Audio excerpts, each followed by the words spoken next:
Go ahead, Lindsay. Thank you. Absolutely. Thanks, Tracy. Thanks for all that you do for COSM and everything here. And thank you all for joining this evening. Um, Before we get started, feel free on the screen here, there's 3 boxes. And one is just to introduce yourself in the chat box as we get started. Um, and then just check your space. Make sure that you have your space available, whether it's the journal or a doc open for notes. I did create an action planning tool that you can also use along our journey this evening. And then also thinking about an intention. We'll take a mindful moment here in just a moment. I will stop sharing my screen and take off the music at this time. But I'm just so grateful that all of you are here. I was looking to see if I knew anybody here today. Hey, Sharon. Hi, Lori. Wonderful, wonderful.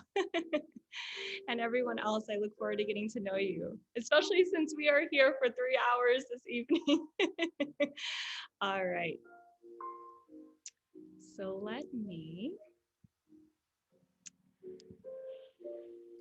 And to add to that, I'm going to put an attendance form in the chat if everybody can sign in and do that just as our official timestamp. And then I'll be the one getting everybody the CEUs and PDs using that. Wonderful. Thanks, Tracy. And I'm just double checking to see who's all here in the chat box before I reshare the screen. And also feel free if you want to go on gallery view just for a moment, just to see and check in with everybody, knowing that we are here as a community here together. So welcome. Hi, Colleen. Hi, Lori. Hi, Teresa. Hi, Stephanie. Hi, Nicole. Hey, Tracy. Sharon. And Cheryl, I know you're there as well. I was looking at our chat box with everybody here. This is wonderful, wonderful. I'm going to share my screen again. It's going to show Spotify for a moment. It's one of my favorites. If you don't have it already, there's so many wonderful resources there for music in your spaces, especially in the classroom. So if you don't have the slides, I did put the link inside the chat box. And I am one that I really enjoy the chat box. So if there are questions or things along the way, please use the chat box, or you can unmute, but it's also good just to maintain our space as well as a community here. So as Tracy mentioned, Jean was going to be here tonight. So we're going to continue to go with the flow. And you'll notice like the slide deck has that theme as well. So it was meant to be. So we'll start with our agreements in a moment, then our mindful moment and setting that intention for our time. Then we will move into introductions just to know who's here. First within the chat box, and then just to allow that airtime here for you as well. Then you are becoming the compass tonight. So Jean and I had planned an opportunity to let you kind of lead where we'd like to go.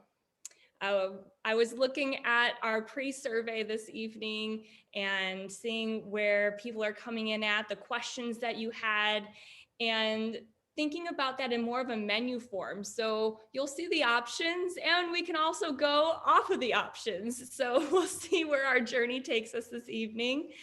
And then with that embedded like planning form, I'll offer those moments for you to reflect, digest, and we'll have opportunities for a breakout as well, if that's also your preferred way of connecting with each other. And then we will have some networking time potentially, and then closing with our mindful moment this evening as well.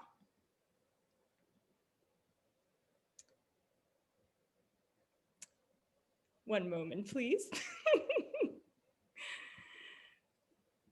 Okay, for our group agreements, we are going to be speaking and listening with an open heart. This is a shared space and everybody's coming from different experiences. Ask questions and have a learner's mind. Take risks, actively engage, and make sure that we respect self-care, especially again, being an evening at home or wherever you may be. And double check your environment.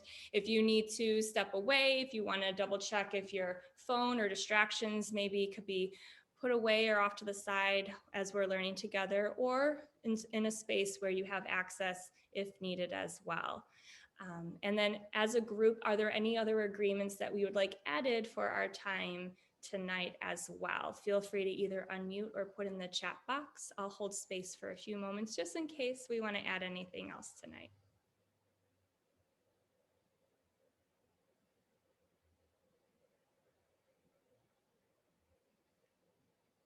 All right, thank you for holding our space. So let's begin with a mindful moment together. And feel free to make yourself comfortable. Maybe it's sitting back in your chair, or if you want to stand, or wherever is accessible for you today, where you can focus on you. And as you make that adjustment and that choice, recognizing what you have picked in this moment, bringing awareness to the bottoms of your feet and recognizing all the way to the top of your head, anything that is present here today in this moment, whether your body, breath, emotions, or thoughts, and just seeing what's here. And giving some gratitude to anything that you notice, keeping that lens of curiosity.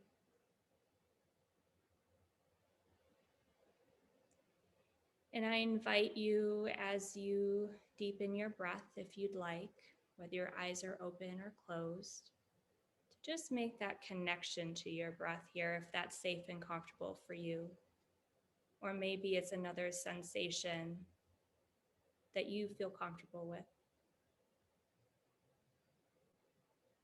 And as you bring attention to your breath, just noticing any texture, noticing maybe the temperature,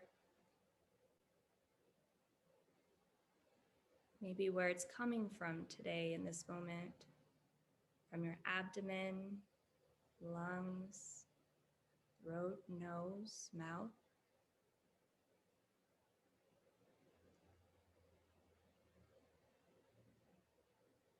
And just having a moment of gratitude for this breath, because that allows this work and importance of transforming education with a mindful heart.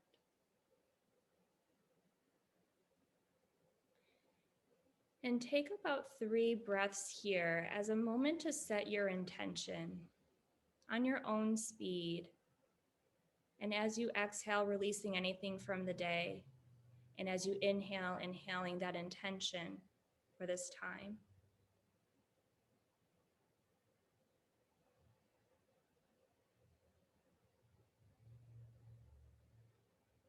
And after your 3rd breath, there's no rush. Maybe placing your hands on your heart just to seal it in. And as you're ready, if your eyes are closed, maybe you begin to open them slowly. Or if they're open, looking around the space, bringing yourself back to this time for this journey that we will be having today. Thank you so much. So we might be exploring some uncharted territory for some of us, or, with that beginner's mind and beginner's heart, exploring how mindfulness can be such an impactful tool within our classrooms, within our schools, within our lives, within our world. And to begin this work, it's important for us to also have that relationship with each other here. So I'm just cherishing every moment here, and there's a reason why all of us are here tonight in this moment together. So I'll invite you to unmute in a moment just to share your name, where you're from, and whether you can have up to a minute so that we have some time for shared airspace as well. But what would you like the group to know about you in your journey tonight? What are you bringing here? Maybe it's a goal, maybe it's a hope or a challenge. So take a moment to think about it.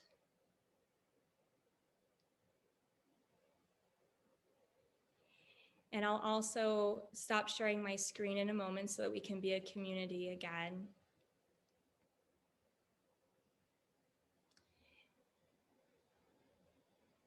And I'll actually start so you know a little bit more about me. Besides just being on COSM's board, I am the regional director for our chapters. So whether it's the local chapters or state chapters. And by day, I work in a school district in Illinois as a climate and social emotional learning coach. Prior to that, I was in the classroom as a learning behavior specialist for kindergarten through 5th grade.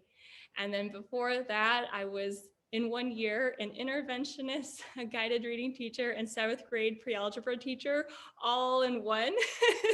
So I kind of span around a lot of different lenses, and that's what I think is just so beautiful about just different experiences.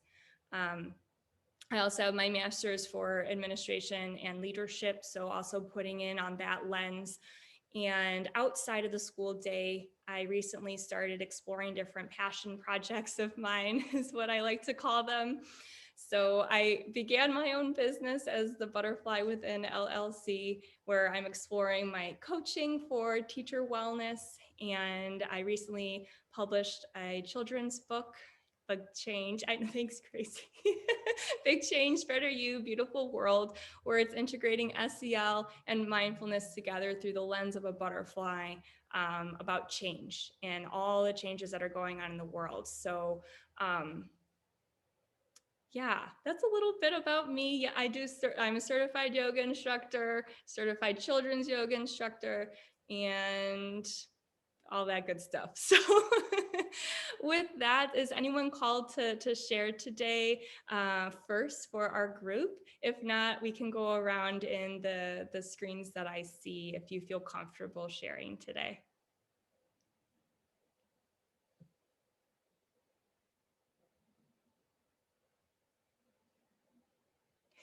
Go ahead, Sharon.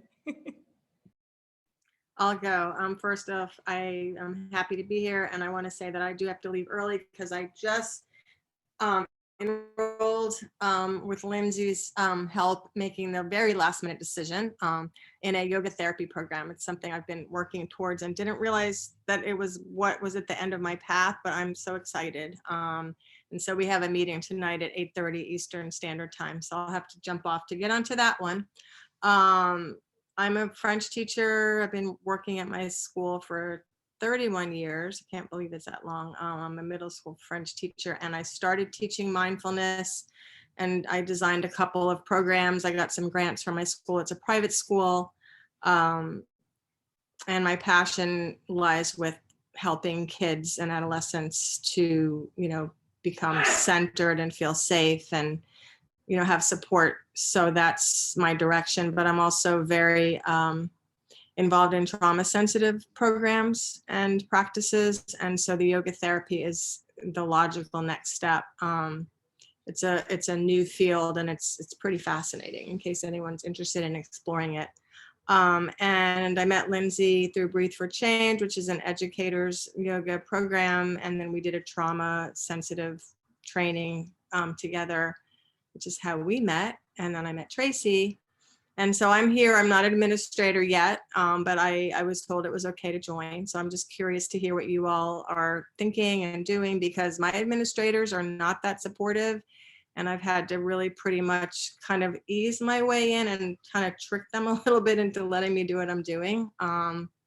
So I love when I hear that there are supportive administrators out there, and maybe one day I'll become one of them. So thank you. Thanks, Sharon.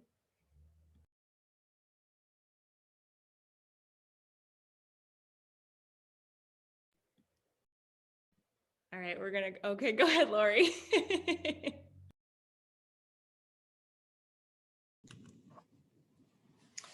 Hi, everyone.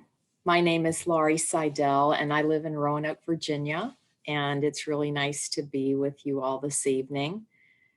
And I kind of came into this wonderful new role that I have in a school district by way of healthcare, and was the educator in the Department of Psychiatry and Behavioral Medicine at Carilion Clinic for years. And as a mindfulness practitioner, I began to bring mindfulness to healthcare professionals because there's such a lot of stress, burnout, time pressure, emotional exhaustion, is this sounding familiar?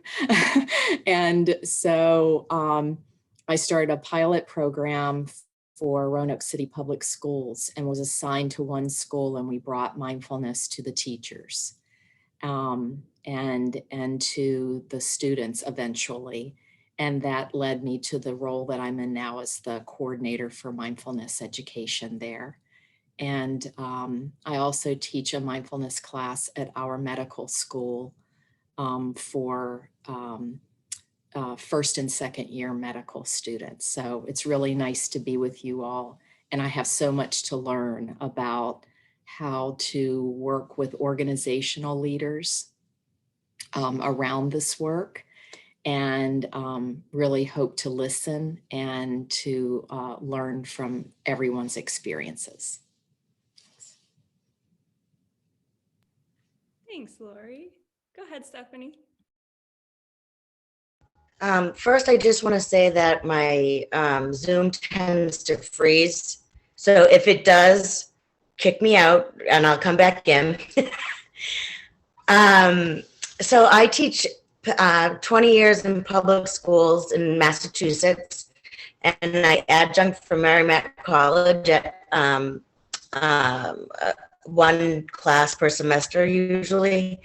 And my district is super supportive of what I'm trying to do for the district. And I was actually, my superintendent paid for me to get trained through Mindful Schools. After a little bit of begging and bargaining, I was able to tell her that I would provide professional development for staff in exchange. So that worked. And so I've done a lot of PD for teachers. I also incorporate it into my grad classes for future teachers so that even though it's not the class that I'm teaching, I want them to know about it. And I wanted to take this workshop because even though I'm not an administrator, they don't, did I freeze? Can you still hear me? Oh, can you hear me now? All right, I turned my video off. I'll just finish briefly. You could keep video off if that's going to help with everything. Okay, so basically, there is no administrator position for this, and I know that they support me, so I'm hoping that I can go to them with a program in mind. And if not, I've already been keeping my eye out for jobs that are being listed for district-wide wellness coordinators. But ideally, because I have been working for 20 years there, they would let me kind of do that for my own district. And I'm also going to Breathe for Change this summer. So I'm excited to hear that name come up. I'm doing that this summer. And that's about it, I guess. Thanks, Stephanie. It's great to have you here with us. All right. Anyone else, or I can go in the order as well. Go ahead, Colleen. My name's Colleen Pacucci. I'm a kindergarten teacher. I'm from Elgin, Illinois. I am fortunate to work with Cheryl and Kathleen, so I'm excited that they're here too. I've been teaching for a really long time, probably over 22 years kindergarten, and then I was a kindergarten coach for 3 years. So I've always worked in an at-risk building, and every year we're seeing more and more need. And for support for our children and even our teachers after coaching for 3 years. Even though I wasn't in the classroom all the time having to deal with the situations the teachers were dealing with, I was carrying the weight of their stress and trauma that they were dealing with. I was their personal counselor a lot of times. So I'm just excited to learn more about this. I've been teaching kindergarten remotely all school year, and fortunately my kids love it. But I've really realized the importance of the social emotional piece. I've been trying to build mindfulness into my daily instruction, but I'm not an expert, so I'm looking forward to learning more. Thanks, Colleen. Great to have you here.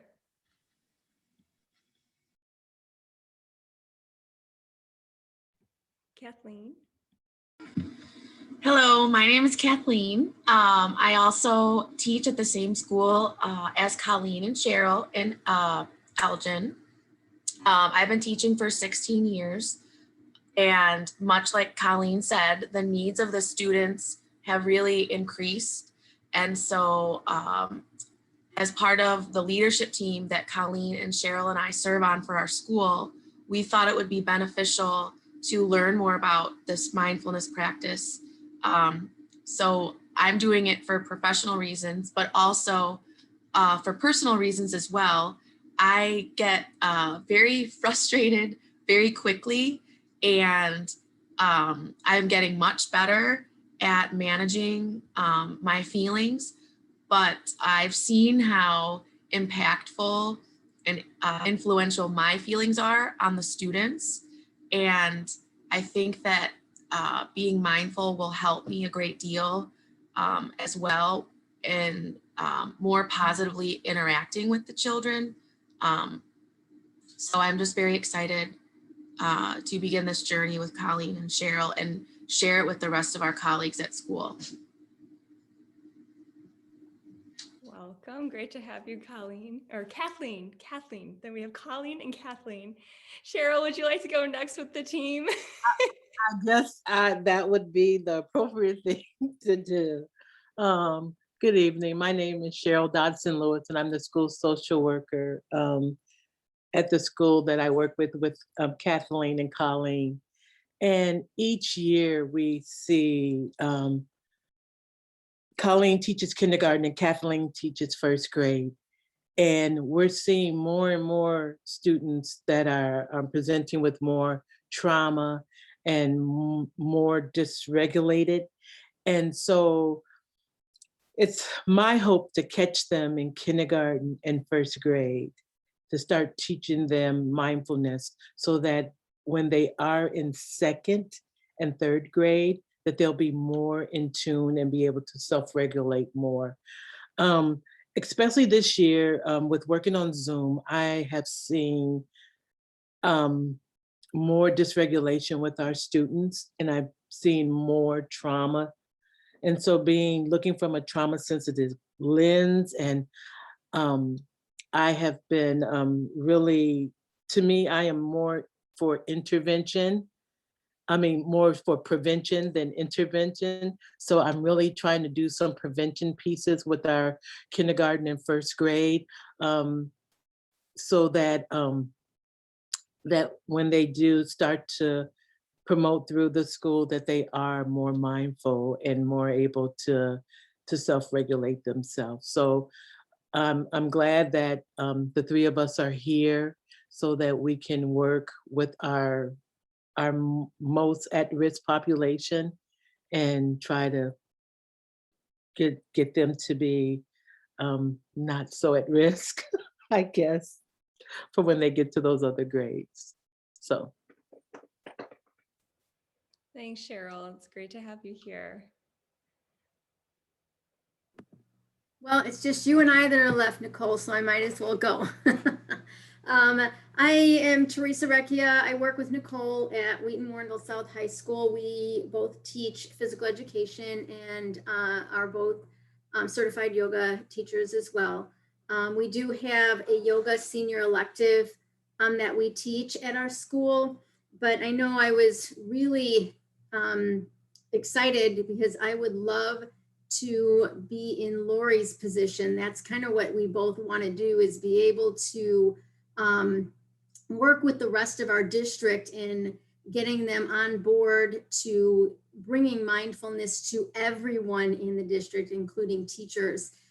We have done a couple of institute days that they've had us present at, and we have just recently gone to one of our elementary schools and presented mindfulness to the staff there. And we have another presentation coming up. So we're getting it started, but I think that this is really going to help us to know where our next steps are in really making whatever we're trying to do grow in our district, because we have had some pushback with people not buying in. And I think just now we have some of our administrators starting to buy in to what we're doing. I know that we were very, I don't know if you want to say lucky or blessed enough to have our one administrator who's truly on board. He actually took the reins and paid for us to do this. So we're really excited to be here and to learn everything that we possibly can. Thanks, Teresa. Nicole. Okay, so I'm the last one. Yeah, so like Teresa said, we work together in Wheaton at a high school. We've both been there since 2005, and we've kind of slowly, you know, as we've been working there, we've slowly started to kind of change over the PE curriculum to a more of a wellness base, more of a mindfulness base. And like she said, you know, we've been doing this yoga elective for, I think, maybe 5 years, and we've slowly, you know, have each year we add more things into there. And, you know, the last couple of years, we've really wanted to get more into the mindfulness realm of things. And so I second that. We're just thankful that we have our one administrator who's like, okay, yep, let's do it. Let's go. And so I'm really excited as well, you know, just to have her with me here, but also to network with you guys and just to hear your experiences. And I think for us, our challenge is, you know, how do you actually start it? You know, it's just that starting point. Like we have experience in this area, but as far as getting it district wide and helping the teachers, I think that's really, we really want to be able to help the teachers. I mean, we like teaching the kids as well, but we feel like the teachers, at least in our district, feel like they're kind of put to the side a lot of times. And so we want to be able to be that catalyst that kind of can bring this to them as well. And Sharon, I want to say I'm slowly moving through my yoga therapy program. I kind of put it on the back burner this year. I need to get back into it. So, but it is definitely, I love learning about the trauma-informed practices and trauma-sensitive work. I think that's so interesting to me as well.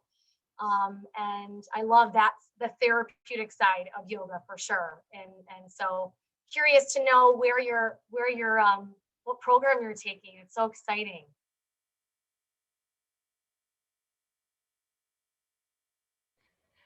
Sharon, I know you're kind of in and out. Oh, Nicole is asking how your yoga therapy is going and where you're taking the program from, if you're willing to share. And I thought that, yeah. Sorry, can you hear me? You all disappeared for a minute, so I guess I missed that. Can you hear me? Oh, we can hear you now. Yes. Okay, yeah, I don't know what that was all about. I changed rooms because my other room wasn't good. I started with Kripalu, Yes. which is, are you familiar with that? Yes. Mm-hmm. Yeah, I was just exploring a little bit, and it was like, all right, we're doing it like tomorrow, and you have until 4 o'clock to like make your decision and give us all this money and commit yourself to this. And I was like, Right. all right. And I called Lindsay, and I was like, oh my God. But it landed at my feet, and I had to do it. And I've done 20 hours or so since last Friday, and I am so thrilled and I love it. And I've learned so much already, and it's Mhm. amazing. Oh, good. Yeah, you're It's gonna, awesome because I have. you're gonna love it. Have you done that before? I'm sorry? Have you done that before or somewhere else or? Well, I'm slowly No? working through my yoga therapy program. I'm doing it through Breathing Deeply. It's an online and in person, but they're primarily an online program right now. And I mean, I've been doing it now for like 2 years, but it's like it's self-paced, which this last year I've kind of taken some time off of it with everything. But I love the content and I love they're very trauma sensitive and trauma informed. That's the type of program that they are, and they work with a lot of range of different conditions and treatments and a holistic approach and Ayurvedic, practices. And so it's very, very, very cool. And I've adapted a lot of like for things for me. So yeah, I really like. I got to get back into it. I've been taking some time off this year, but I got to get back into that again. Well, thank you both for Awesome. sharing Did you about say your where you're doing it? Is it at? Go ahead, Sharon. I'm I'm sorry. No, I didn't catch where you said you were doing it. Is it at Kripalu as well? Oh, no. Well, so I looked at Kripalu, but it just didn't fit into my schedule. So it's called Breathing Deeply, the Breathing Deeply yoga therapy. They just last year were accredited. So they've been working really hard on getting the process done. So it's through it's like a Koshik model. So I think Kripalu is similar to that. So yeah. Yeah. And feel free to put, if you Yeah, want I to love- put any of those resources in the chat box. Feel free in case anyone else is also interested in it. And there might also be a little bit of time for a breakout room later on if we wanted to connect either both of you or a group who may be interested in exploring that too. But yeah, feel free to put any of those resources, especially if anyone here is interested in learning more. But I do want to, amazingly, it's already 6:37 for our time, and we have quite a little bit of a journey ahead of us. So thank you all so much for sharing about you and for building relationships. It's always interesting when a group of us get together and we don't know each other, but our hearts are all in the same place. And it's almost like we are all kindred spirits together learning and sharing that space. So it's amazing that there's already some connections happening here as well. So I'm coming back into the shared screen unless are there any questions or other connections before I do for our group here? Okay, so let me move back to here and feel free if you want your cameras on or cameras off. I mean, for me, it's good because then I have more of a community together. But I also understand, since it is recorded and everything, that if you want your camera off, to respect that as well. And also offering, if we'd like to take a community collective breath, just in honor of all of our shares. So in honor and support of everybody and our journeys, let's offer an inhale in and an exhale out. Okay. So now we're gonna go with the flow. We're gonna ride the waves and see where our journey takes us. So in the slide deck, if you click this image, it'll allow you to kind of pop up this note, action plan, resource, brainstorm tool, whatever, and however you'd like to use it. So I made the main categories and offering an opportunity if there's a goal in a certain area, or when we explore different topics, maybe one really resonates with you and you want to just get your ideas down, feel free, like make a copy of this or download it onto your computer. It is a Google Doc, but you can make your own copy of it as well to download. But just to know that you have this tool available. So this is our menu. After looking at your pre-survey, these were the themes that kind of came up. So we'll kind of play by ear to see where we go, and we'll basically vote in the chat box is what I'm thinking in a moment. So our options here: supporting adult SEL and personal practice. So this will be talking about like, how do you develop that personal practice, some resources, and that adult SEL side.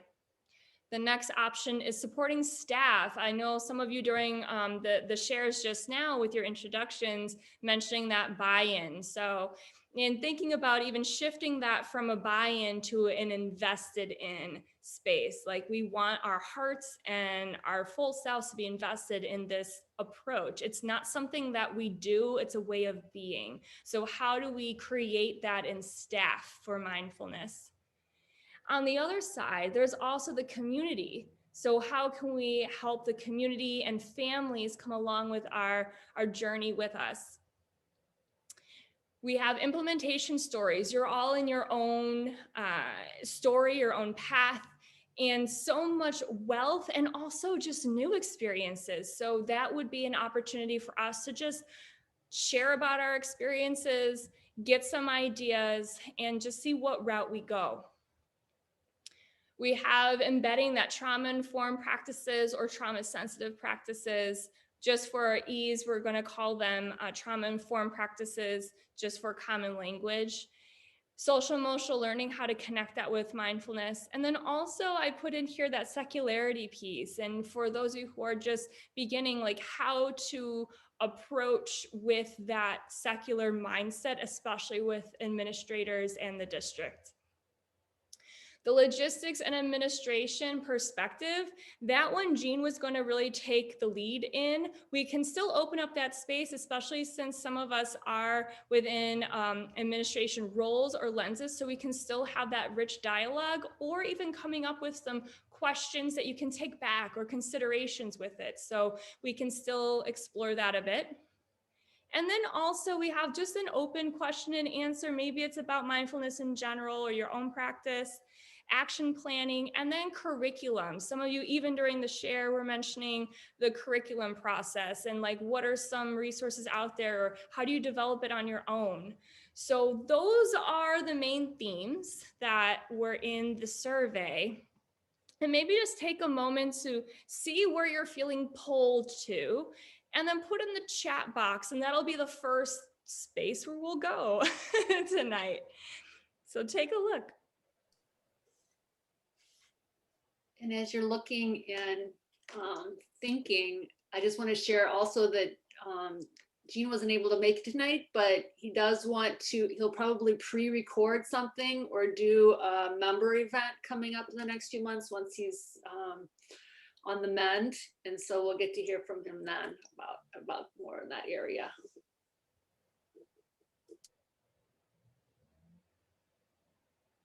All right, so far we have action planning and supporting adults and staff as two options.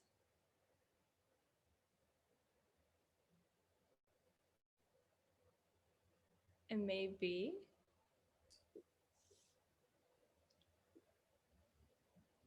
All right, we'll go first to supporting adults and staff. Let's see. Staff, trauma, and SEL, staff, community. So we have mainly staff right now. Has everyone's voice been heard? Staff, implementation. All right, well, so far it looks like supporting staff is going to be the first stop that we'll go this evening. The action planning, again, it's going to be embedded. And so we'll probably hold off on that one until we get a little bit more direction on our journey to today. So supporting staff and how they can become invested in this practice. So first I have some questions for you to think about. So if you have your journal nearby, we'll take about 3 minutes and take your own time to reflect. And then I'll share some different insights, and then we'll open up the space for us to have that dialogue together, and then you can share your insights as well. So think about currently, what are the mindsets of staff, majority of staff, or are there a combination, or like what's the most prevalent mindset in your environment where you're at? And what backgrounds and experiences do staff have? Like, do they have a practice? Do they not? Where are the majority of teachers or administrators at? Do you think they have a common definition? Or if you were to ask them, what does mindfulness mean? Or how does that impact them? What would they say? Do they have a common definition? Is there resistance? And how do you know there's resistance? Or is it that we're thinking there's resistance? What are the behaviors or tendencies or comments that you know if there is resistance? How have staff been supported in developing and understanding? How have they been developing this awareness with mindfulness? Have they had the support or not? And are there systems in place to allow for mindfulness? And how does administration support it? Or what would you like them to do? And how would you like to see them support mindfulness? So I'll set our 3 minutes here and just take this time. Reflect on your own experiences. And if you have other ideas that are on your mind for this, write them down.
And take about 1 more minute.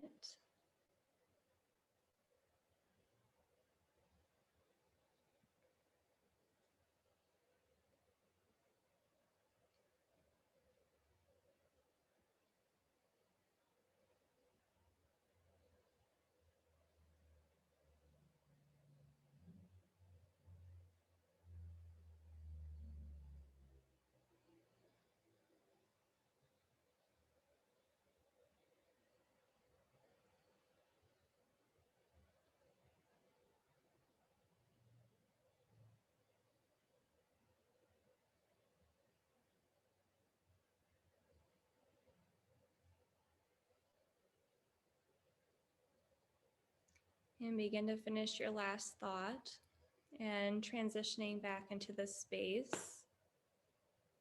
And if you are ready and Just letting yourself be in this transition.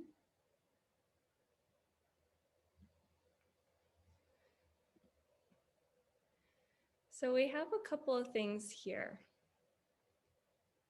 And this is absolutely my favorite visual. And who is it? Kathleen.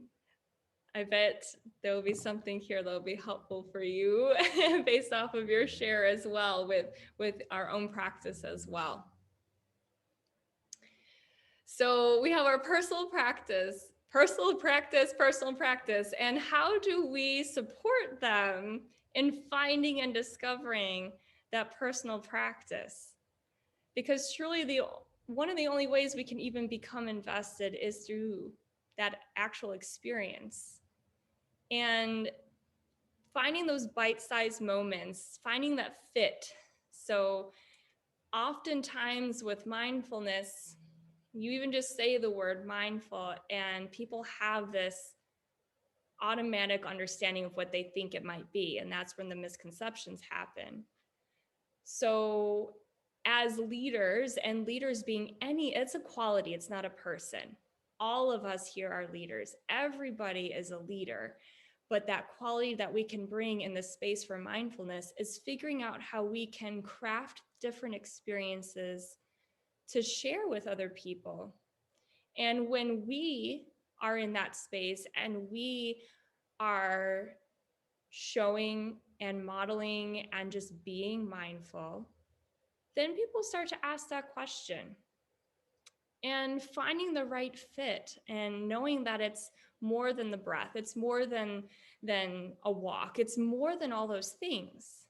It's just fully being present here and having that curiosity of how I can make and be my best self at all times in the space with the messages that my body is sharing with me, and how I can choose to be in whatever space and however I like to show up.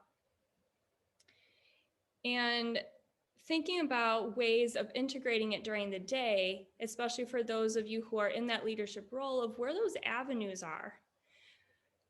What I enjoy doing is taking a moment to kind of go through a meditation through the day and see and picture where are those avenues. So maybe something that either we can explore together or something that after our session, just sitting with it and ask that question of where are the avenues that I can embed this or that I can share with administrators? Like, are there transitions? Are there meetings? Where can that personal practice happen in the school day? But then also offering that opportunity even outside. And by far, this quote, honestly, I feel like is the number one quote that how can you not agree with it? Right? So like the children reflect the nervous systems of the adults around them. So when we're regulated, the students are regulated. And that's kind of what Kathleen, you were mentioning earlier, like how you were noticing too, right? Like, okay, like I've noticed myself in that space and how the students react as well.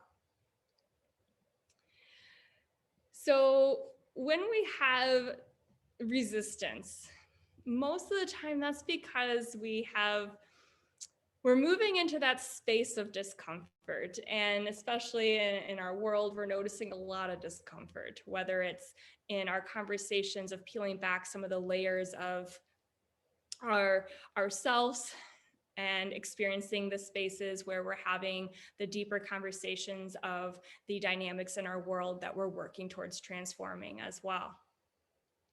And so all of that is really in regards to change.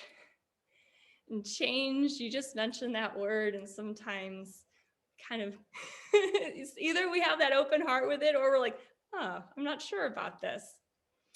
A couple of resources here I have linked. There's a Teach Boost article that I had written back in, I think it was 2018, about change and noticing how we can connect the change process to actually like that grieving process, because we're shifting our mindset, but calling it a good grief because we're moving to something good. And it's the same thing in regards to mindfulness. It's something new, even though it's not, but to some people and how we are integrating it into our lives, it's a different way of thinking. But once we experience it, as all of you know from being here, the impact is phenomenal. But that comes with our personal practice and helping to support staff to see that buy-in, right? That investment in.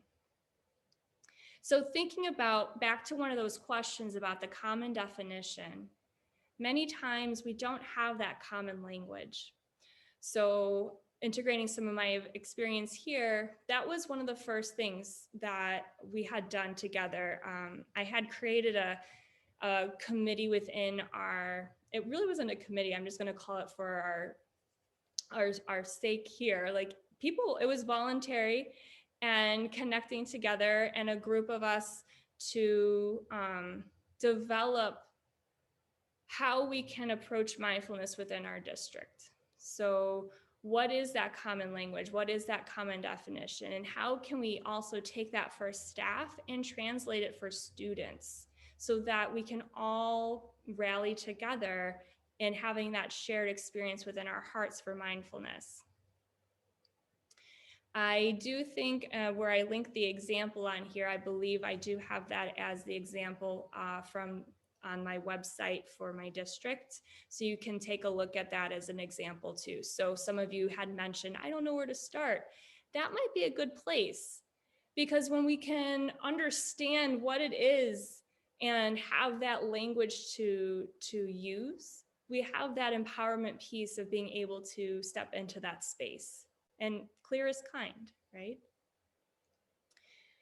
So we also have the misconceptions that happen within mindfulness. So again, I linked a couple of resources here and trying to peel back, like, what are some of those misconceptions? When you're with staff that have that resistance, holding that space for them and truly listening and thinking about where are they coming from? And what's that message? Where is this resistance? And is it a misconception? And so maybe thinking about when we go into breakout rooms, maybe there's an opportunity here to maybe think about when comments or things that staff may be sharing, how you can maybe respond. So that's also a good kind of go-to when you can stand in that space as well, holding that space and validating where they're at, yet helping to push them forward, giving them that language for that too. Do the teachers and students see themselves in this space? Do they see themselves within mindfulness? I mean, you type in Google and you normally don't have a rich background of diversity. So finding those opportunities to show that mindfulness is for everybody. It's accessible for everybody. And there are unique ways for us to create that accessibility, especially with that trauma-informed lens, for that access and for that experience. Maybe thinking about how to empower staff and students to share, the ones who are currently practicing, what that looks like.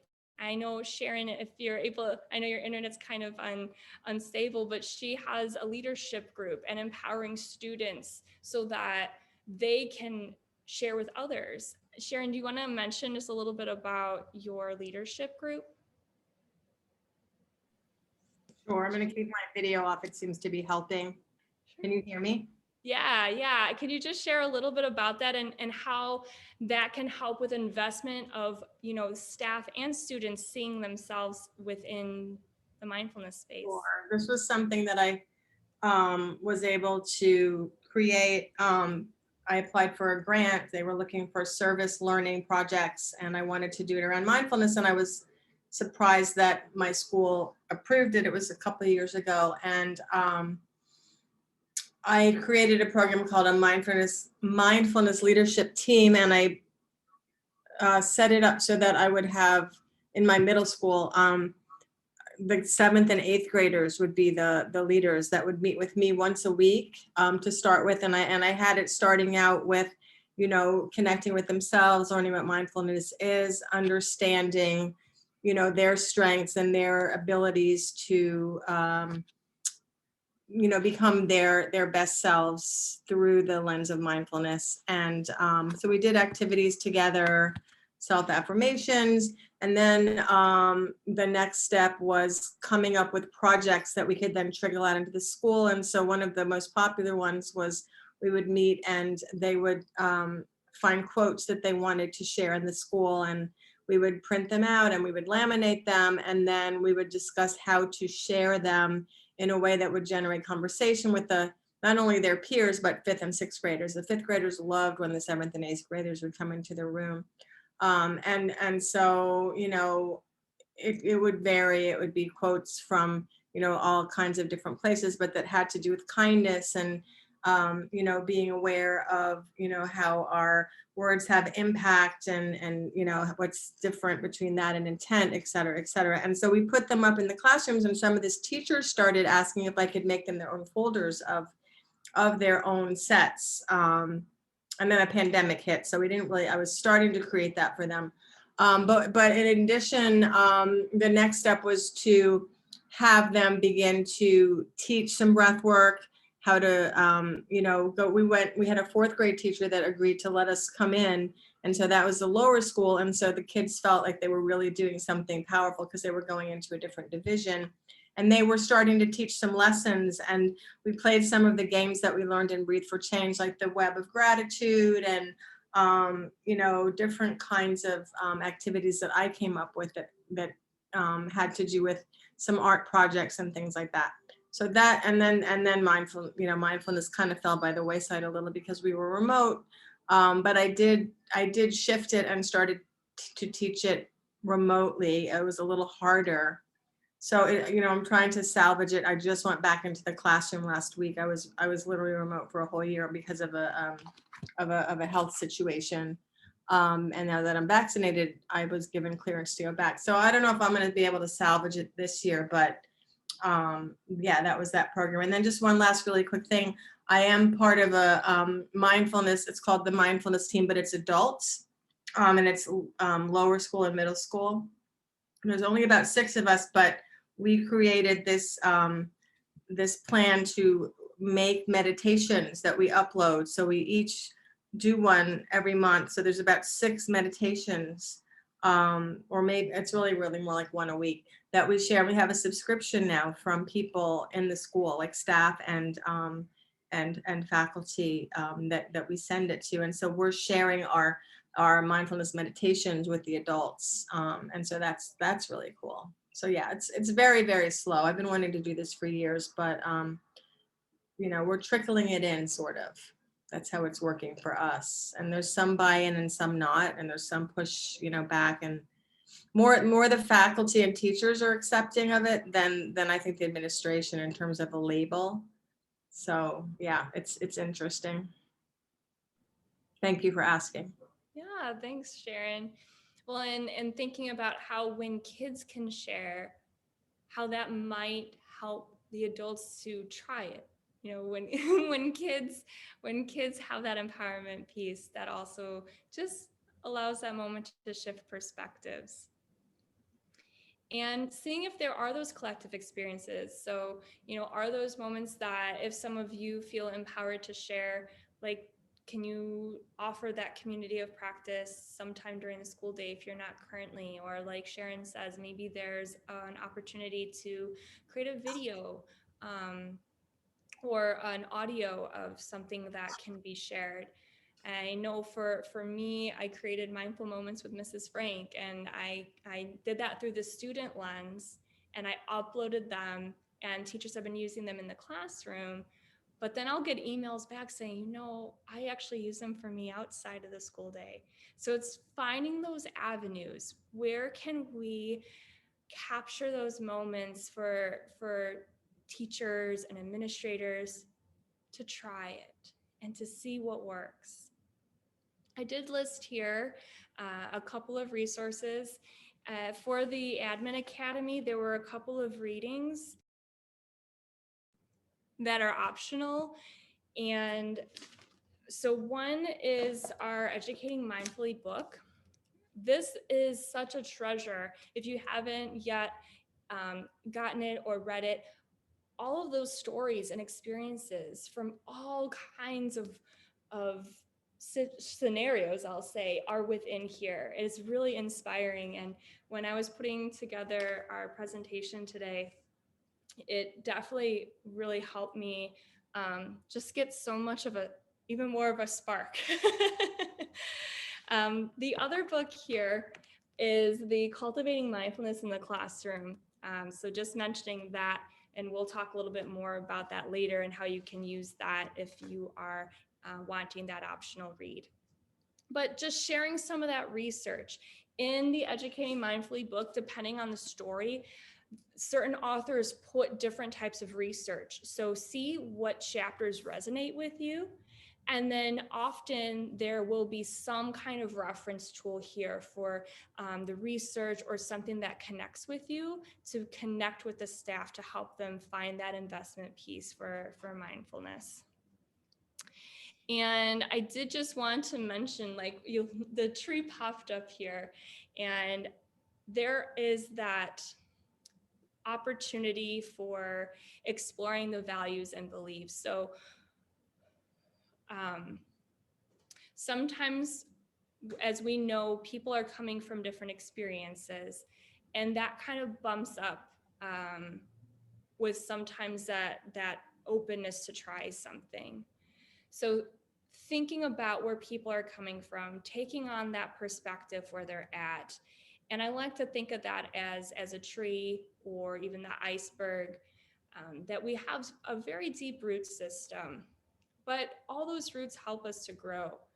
And we always have that opportunity for that cycle. So I like the tree because it allows that mindset of, okay, you know, even I'm going to, like Sharon again mentioned, well, maybe not this year, but there's another opportunity. So there's always that way of regrowing and trying something new in a way so that it becomes established and long lasting.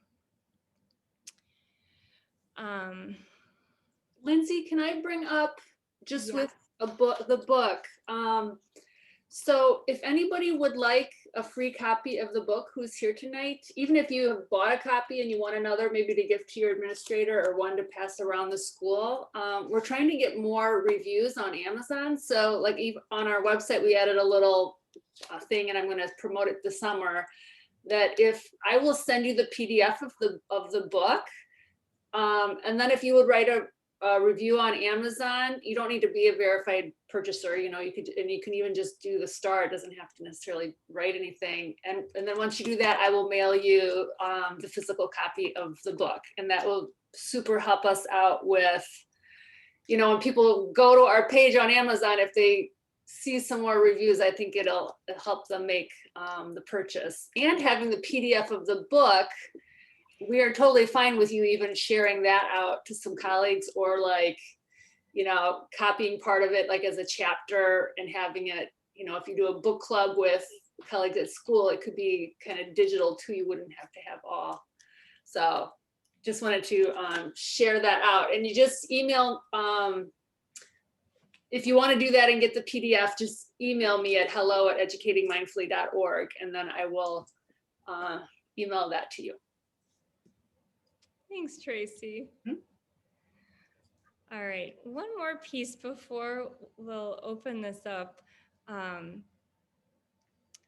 So there's kind of a unique way to go about this that you might want to consider. So in talking about the values and beliefs and seeing where people are coming from in their experience, some ways to think about that is the personalities. And I know we've probably all taught or taken that personality test. This one is the 16 personalities. I love this as a tool for like everything, because it helps me to see and potentially match where someone's coming from. And so sometimes when we can take that moment to think about your own personality, your own style, taking that out and looking where that other person is, then you can tailor your message. So I know for me, when I was sharing things, sometimes I was just getting in my own head and just sharing how I like to learn, right? Or how I like to experience mindfulness, sometimes forgetting about where the other person is coming from. So this really reminds me to be like, okay, so for example, for those of you who are trying to connect with your administrators and getting their support, thinking about where are they on that personality piece. And then from that personality piece, I love the 16 personalities because it really breaks down like the qualities and the preferences, and it helps me tailor that message. So maybe that might be helpful for you as just kind of a way to flip thinking. We've talked about the modeling, the leadership, and optional and organic. That's been kind of my route personally, because when things have been implemented all like with everybody, especially with mindfulness, we might cause more disruption, and not the good kind of disruption, because we want students to have that experience. So if there's a teacher that a child is working with who would really, really benefit from having that mindfulness a part of their life, but maybe their classroom teacher isn't ready for it yet, finding maybe somebody who can share it with that student instead of forcing or putting upon the classroom teacher, but still helping that classroom teacher to shift their thinking. And again, once they're noticing the change in how even that one student or class might be, that might help them be more open to trying as well. Because again, it's a way of being. It's not something that we do. It's not a box curriculum. It is a practice, but it's also that framework inside of us. And lastly, I put a continuum of experiences there because sometimes I also have been finding when I was sharing tools, I would always try to find like, what are options that are accessible, and what are those options for people who have that practice, and offering a range of options for people to experience so that they can become invested in mindfulness. So I'm going to stop talking and we will move. I'm going to open up our shared space here. From your reflection, from some of those pieces that I've shared, just kind of tapping into all of your experiences or questions. So feel free to either think about it or share from your journal. I'm going to go on mute. And does anyone feel called to share, or questions or thoughts?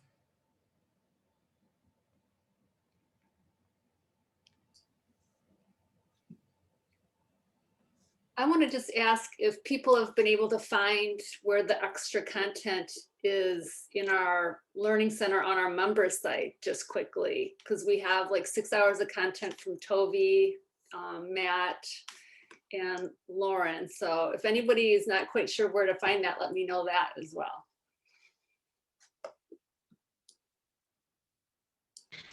I have something to share. Hopefully you guys will be able to hear me. I think that buy-in was easier pre-pandemic. And even though people need it more now than ever, a lot of staff feels like they've got enough on their plate. They don't understand that it's not something new to necessarily to add to their plate. It's just a way of being rather than something new to learn. Well, I guess you are learning it, but they think it's something additional. So that's my challenge right now. It was easier, I think, pre-pandemic.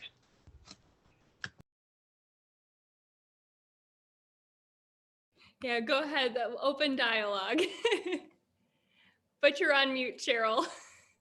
I was going to say the same thing, that I think that my staff might think that it's one more thing for them to do that they don't have time for, and that it's the new buzzword or the new thing that's out there. So, how long will this be? We're going to, here it is, we have to do something else for it to just be something else new in September or next year this time.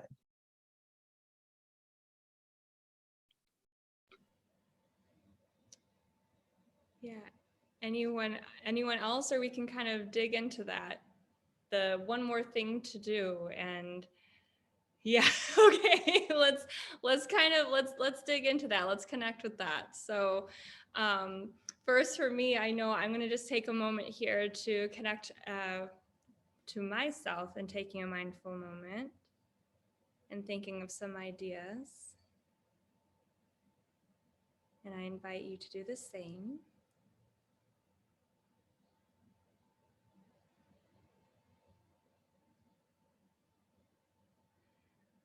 All right. So, offering if anyone has had that and would like to share your experience with it. If not, let's explore together as a group. Sharon, I see that you unmuted. Yes, the buzzword word is definitely a thing at my school. I mean, every single year we have something to focus on, and they're always very important. This year it's anti-bias, super, super relevant, super, super important. We created ally groups, we created, self-identity groups for the kids. We pulled kids out of classes. It was super intense and very important work. But, last year it was anti-racism. So anti-bias, anti-racism. The year before it was, pro-LGBT. Every year we're coming up with that buzzword and doing like professional development and, involving the children. And they get a lot of information as kids, very much so. Mindfulness also, is kind of looked at that way, kind of, but I don't think that it's understood that, that is another whole layer that should be involved in all of these buzzword situations. We have to be mindful when we're learning about anti-racism. We have to be mindful about identifying our own biases. We have to be mindful about how we react to other people, how we talk to them, how we, live our lives on a daily basis. And I get very frustrated when that sort of is the response. Oh yeah, one more thing. And so that's what I'm grappling with. And, I'm trying to find my place in all of this. The yoga therapy, I think, is going to help me, but my dream is to take the program that I designed, about mindfulness, leadership for kids, and bring it to schools. And I'm sure I'm not the only one that came up with this idea, but I have it all laid out, and to just, share it with everybody, because it's not another buzzword. It's something that's really important. And so somehow getting that across, especially during the time that we're all living in now, where trauma is everywhere, I think is super, super important. So thanks for bringing that up, because I don't often hear administrators say it. The teachers are always saying, yeah, one more thing, here we go again, another project. But yeah, we need to figure out, everyone needs to get on board with the mindfulness situation, and then they can keep doing the other things that are also important. So it's up to administrators to an extent, I think, to sort of share that with each other so that it trickles down to the faculty and the kids. But I'm not sure. I'm not an administrator, so I don't maybe have the right to say that. But so I'm going to keep trickling up, and then everyone else can keep trickling down, and we'll meet in the middle. Thanks. Thanks, Sharon.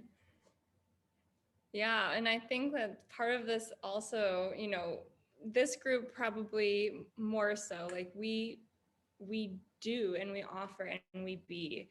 And so I believe one of the questions was where are those avenues that we can tap into?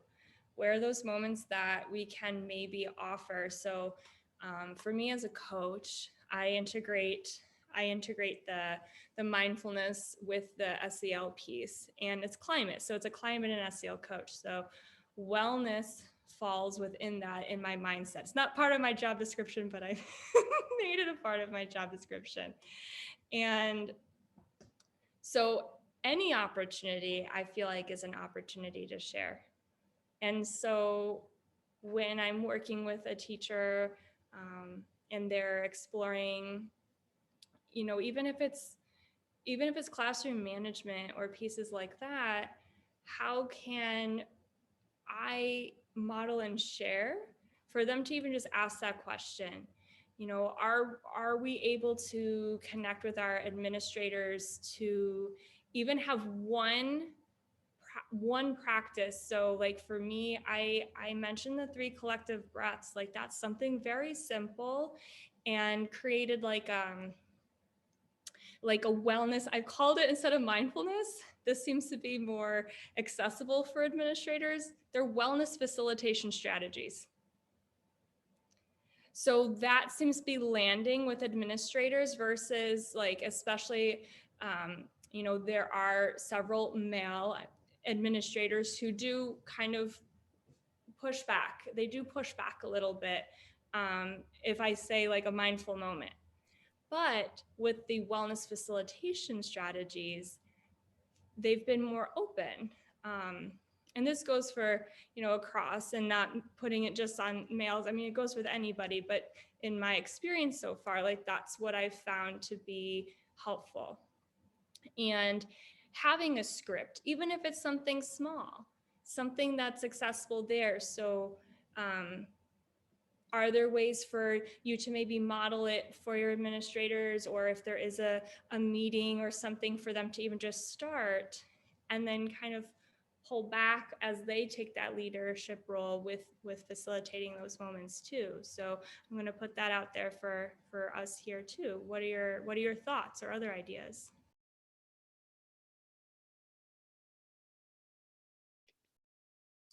I like that phrase, wellness facilitators, so the facilitation strategies.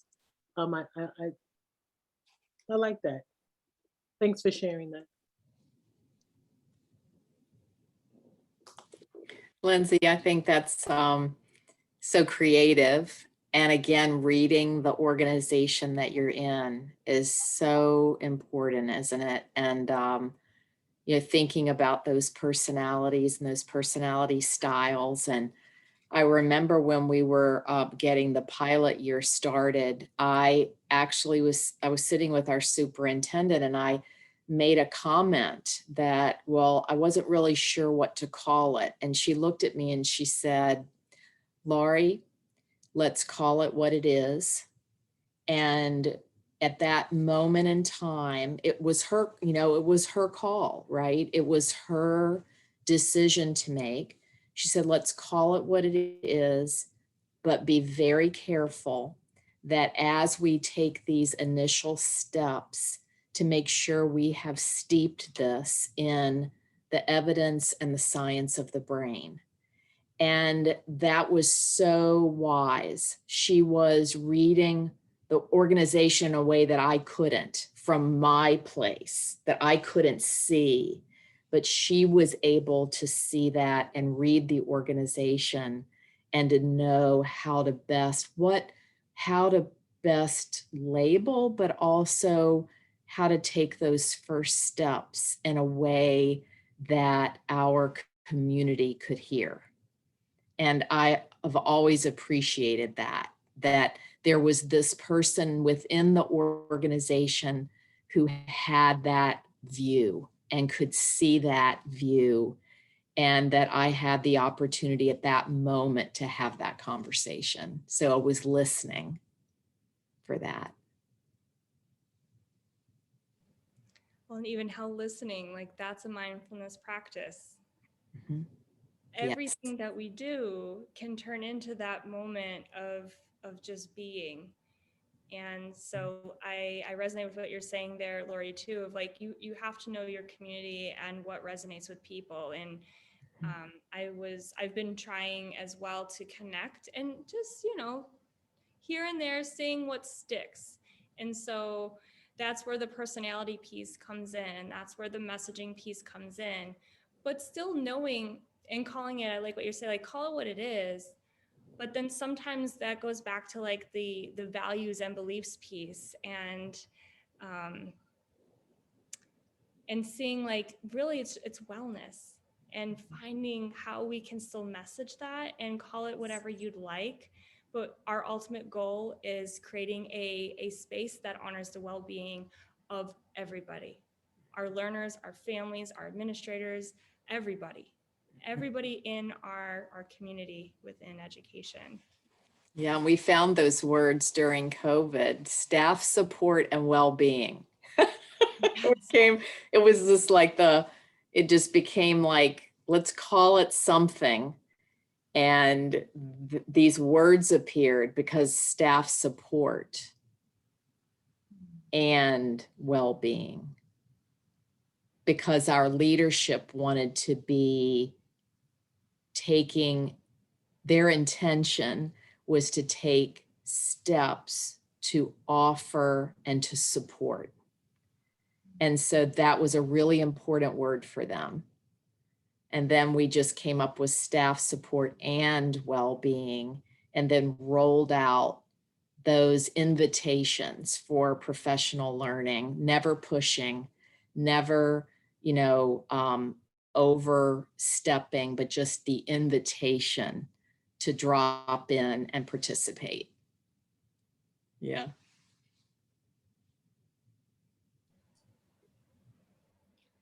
I wanted Other to share thoughts? just, oh, go ahead. Is Go someone- ahead. No, I was saying, any other thoughts? Yeah, just from the chapter in the book, Amy Saltzman writes, mindfulness and compassion are innate human capacities. And I like that, and Barnaby Spring at our inaugural conference made an analogy that really just sunk in with me, that to look at mindfulness, like if you're looking at like a canvas, that you're gonna put art on, that mindfulness is that primer, it's the foundation.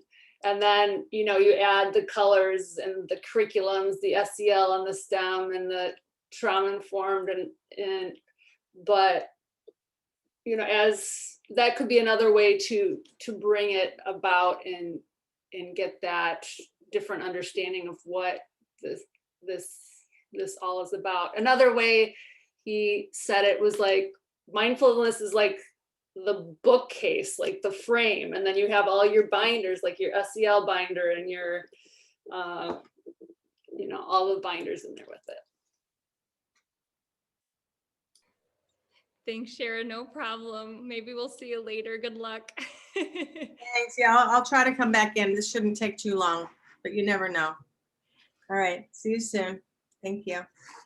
And something that's resonating with me, and I see in the chat box that Stephanie, she was mentioning here, model. And perhaps when staff see us embody mindfulness, that not only will we regulate their nervous systems, absolutely, but they may be curious as to our way of being, absolutely. And what was resonating with me and thinking about this one more thing, in this time when we know it's the most important,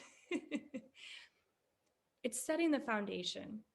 So I feel like I've had to kind of step back a little bit, because it might be that one more thing right now, but we're really close near that end of the school year where people are able to kind of maybe take that step back and be like, okay, I'm ready.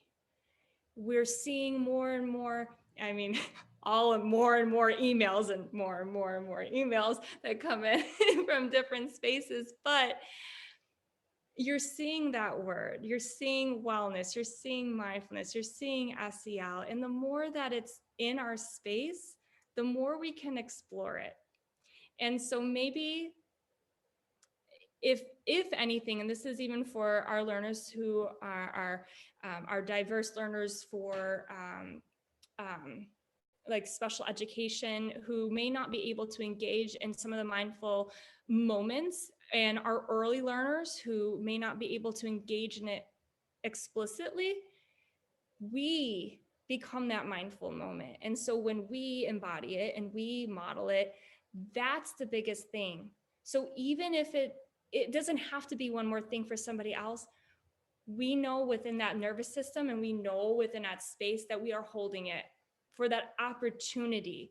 And so the more we show up and we're consistent and keep showing up in that way, people start asking like, okay, how are you still resilient during all this time? Like, what do I need to be doing? And then that opens up for that conversation. So just wanted to put that out there too, of shifting that. Maybe it doesn't need to be that just one more thing yet, but stepping in and out of it so that we can hold that space for that opportunity when it happens for them. All right. So it is 7:30 and we've been sitting for a little while. So as a group, are you okay if we take a mini break? What do you think? Like 5 or 10 minutes? Go ahead and put in the chat box what you prefer. And again, majority will rule. So let's do another brief mindful moment, especially for those who are still transitioning back into our space. So for those of you who are here right now, feel free to just transition back, maybe settling in, noticing where you're at, and checking in with yourself. And as you breathe, maybe inviting your eyes to close or looking softly somewhere. However you can best focus on you for another moment here. And checking in right now with that intention that you set when we started. And if that intention is still where you'd like to focus, or if you can bring a little bit more of it in.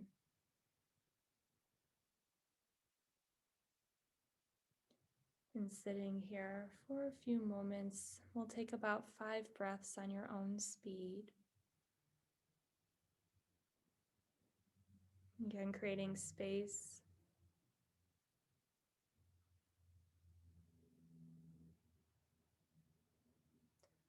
And after your 5th breath, whenever that may be, inviting yourself to transition into this time, into this learning.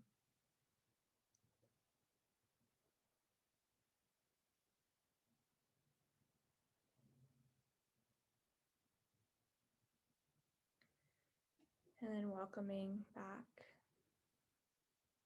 Yes, thank you.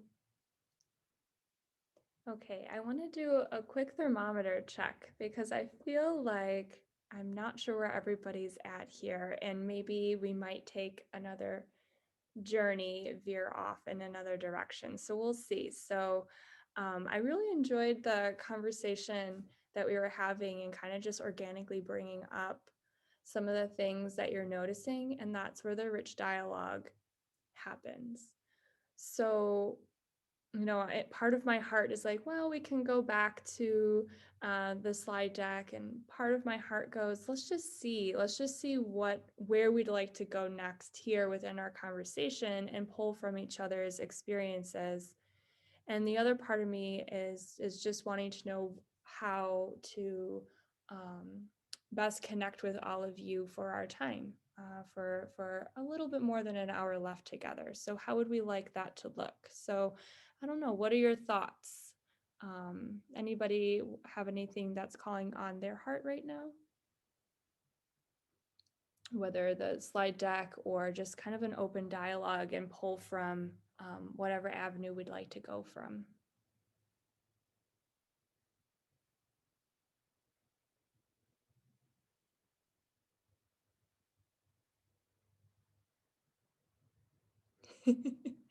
Or we'll just continue, no problem. I just wanted to make sure that you are connecting with your intention and that you are able to walk away with what it is that you're looking for tonight, at least another step. So in the chat box, can you write either a 1, 2, or 3, meaning like 3, I feel like 3 is like, okay, I feel like I'm getting some good ideas, like let's keep going. 2 is I'm needing a little bit more, and 1 meeting like, okay, this isn't quite where I'm looking for tonight. So can you give me something in the chat box just to give me a little bit of insights where we're at here? Because again, It was a lot of changes, and with Jean not being here, I'm trying to be very flexible as well within our group here.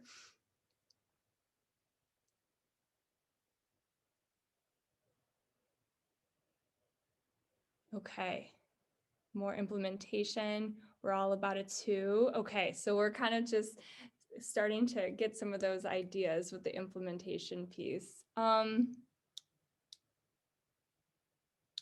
See, I'm kind of wondering, I'm going to put this here.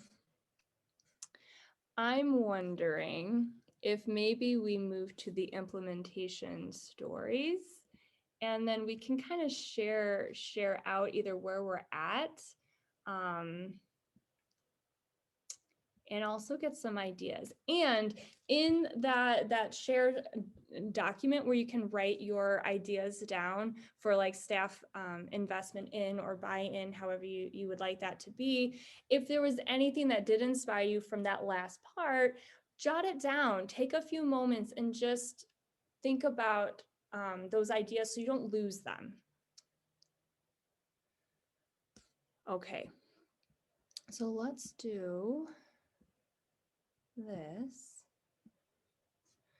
Okay, so I'm kind of leaning towards the implementation stories, but again, I want to just offer an opportunity to travel anywhere else here or somewhere else.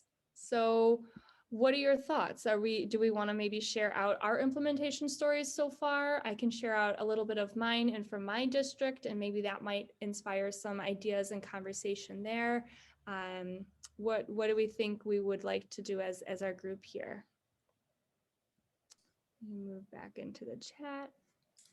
And in the Learning Center, Matt's 90-minute presentation, like he goes into what he's done at his high school. So if you're like, I know we have the 2 PE teachers here, that would be a really great one for you to listen to hear his kind of like 5-year journey of bringing it to his high school.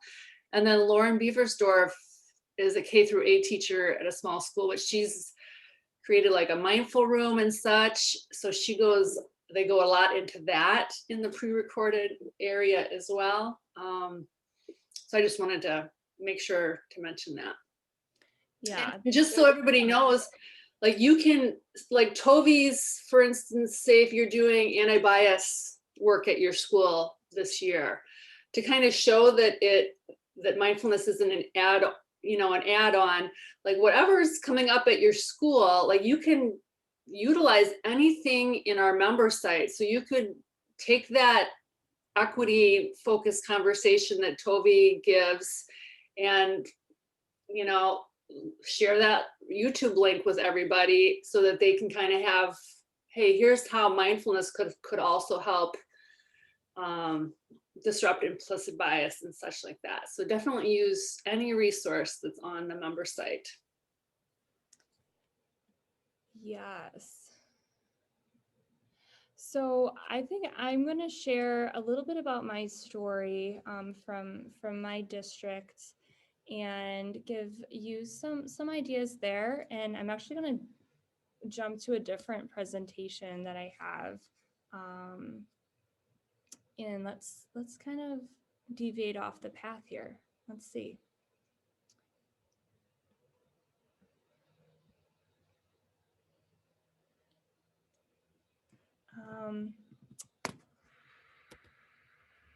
So in the book, in the Ed Mindfully book, I'm actually chapter 34, and I share a bit about my initial journey with sharing mindfulness in throughout my district. And I also work and collaborate with other people who are on their journeys too in implementing it into their schools. So let me share a little bit about kind of like the steps that I feel really were helpful. So we've talked about this embodiment piece and how important that is. So really that's that first stage, right? We need to be that ripple. We need to be that space for people.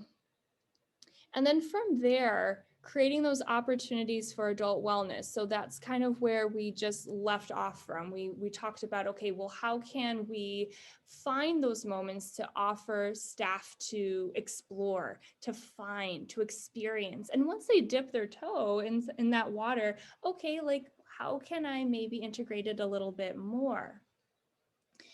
And then learning together, finding those ways of connecting and having that community of practice together, and moving from that space. So these are some ideas that I had tried in my district, and so maybe these might be helpful for you as well. So prior to COVID, I'm also kind of feeling that space here where since COVID happened, people know and recognize we really need this, but it seems as though like it's just not rolling yet. So this is all pre-COVID. So there are opportunities to have like that weekly moment. So prior to COVID-19, I was offering for the district people to engage in that small moment before school. So I went to a particular school and invited the staff to join me, even just for 5 to 10 minutes, something that's small, something that's accessible. And depending on the school, it was also either during lunch, or if a particular team wanted me to join them, doing a Thoughtful Thursdays was really where that spiraled from into. Then we also had, I mentioned the committee earlier, it was called the Morale and Mindfulness Committee. And so this was a bunch of people around the district who gathered together, and there were different learning session series that I created and facilitated with them. I believe I have an example here.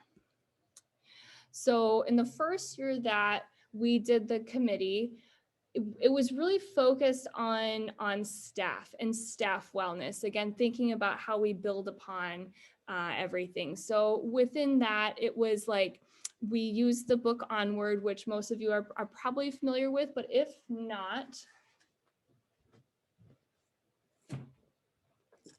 this is the book. It's Onward, and it's by Elena Aguilar. And this is what we really focused on within that committee.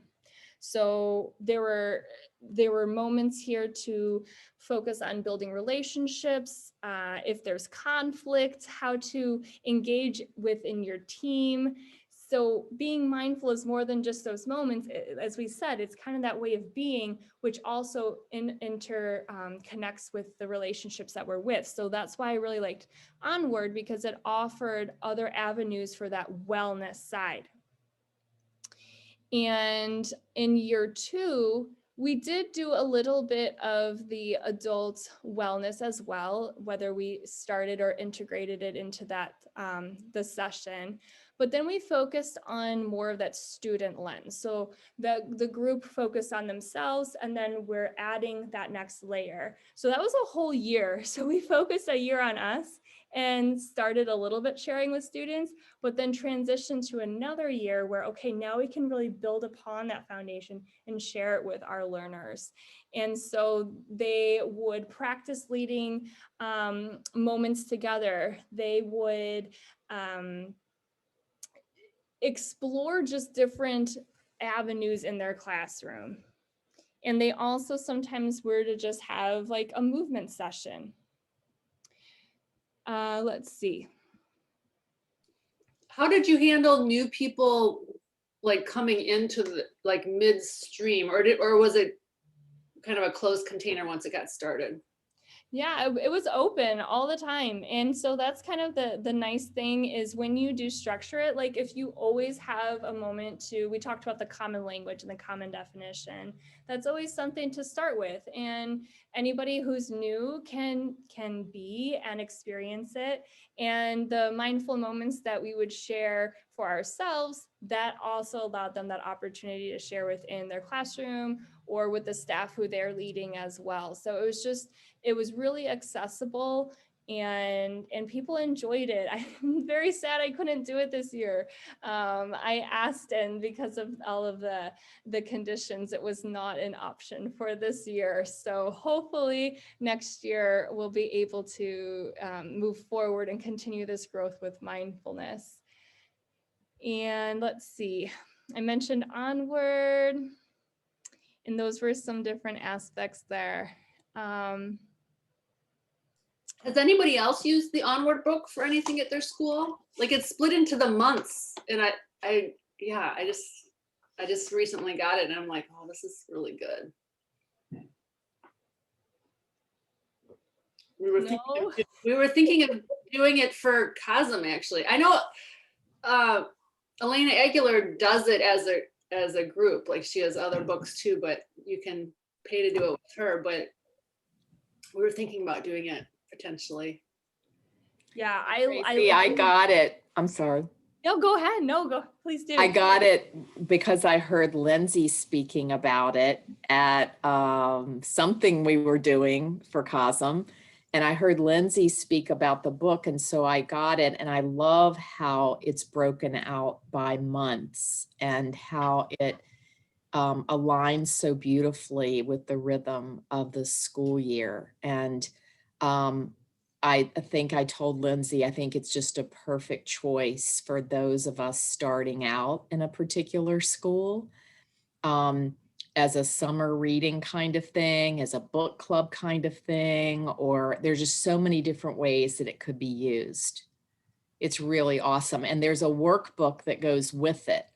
And the workbook is like 300, 400 pages. It's huge and it's heavy, and it is absolutely loaded with more resources, and you can just go into a chapter and Onward and then open up this workbook and it's all there. All these wonderful tools are there, and it's just all been done for you. And her website even has more. I haven't gone through the workbook a lot, but lots of stuff free on the website. Yeah, it's awesome. And she also, so Elena Aguilar, so she's a coach for coaches, but she explores equity and wellness. And so she also just started a podcast, and also it's kind of like a group, I want to say, that's called Feel Better. So you can look that up, and it's free. And so with Feel Better, maybe that's something as a staff, maybe you can highlight and, in an email or something like, hey, like this week, I'm going to be doing this within the Feel Better. And there's a corresponding podcast episode. So if maybe you have staff members that on their drive into work, if you are doing hybrid or whatnot, they can maybe listen to that on their drive in, and then maybe there could be opportunities to have that discussion as well. So that's a wonderful resource, and she's a wonderful author. And you don't have to start from the beginning of the book. So as Lori and Tracy mentioned, it's broken down by month.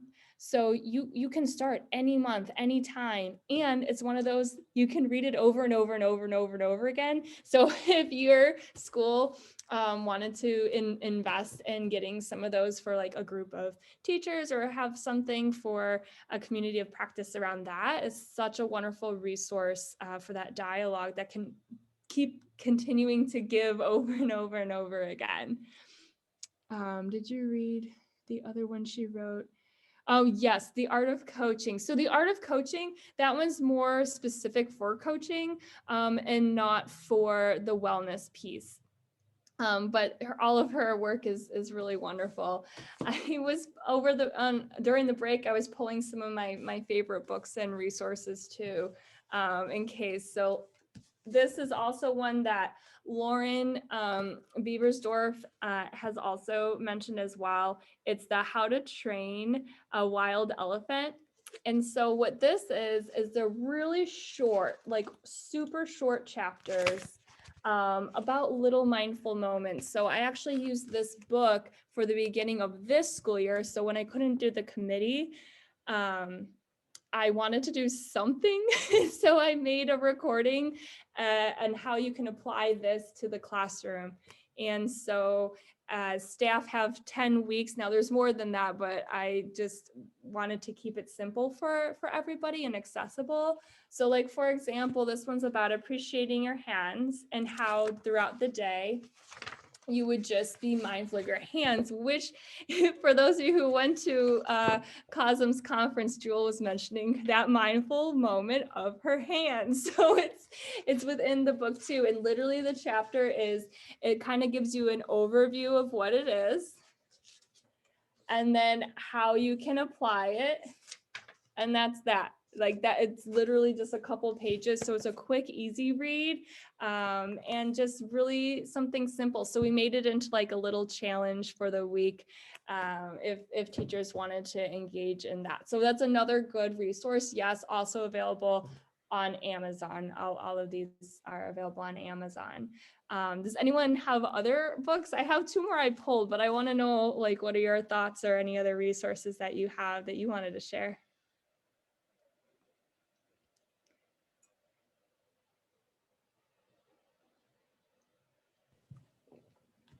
Okay, 2 more kind of like on, hold on, let me grab this one. I just love sharing resources with everybody. See, this is where my passion is here. So another route you can go is around kindness.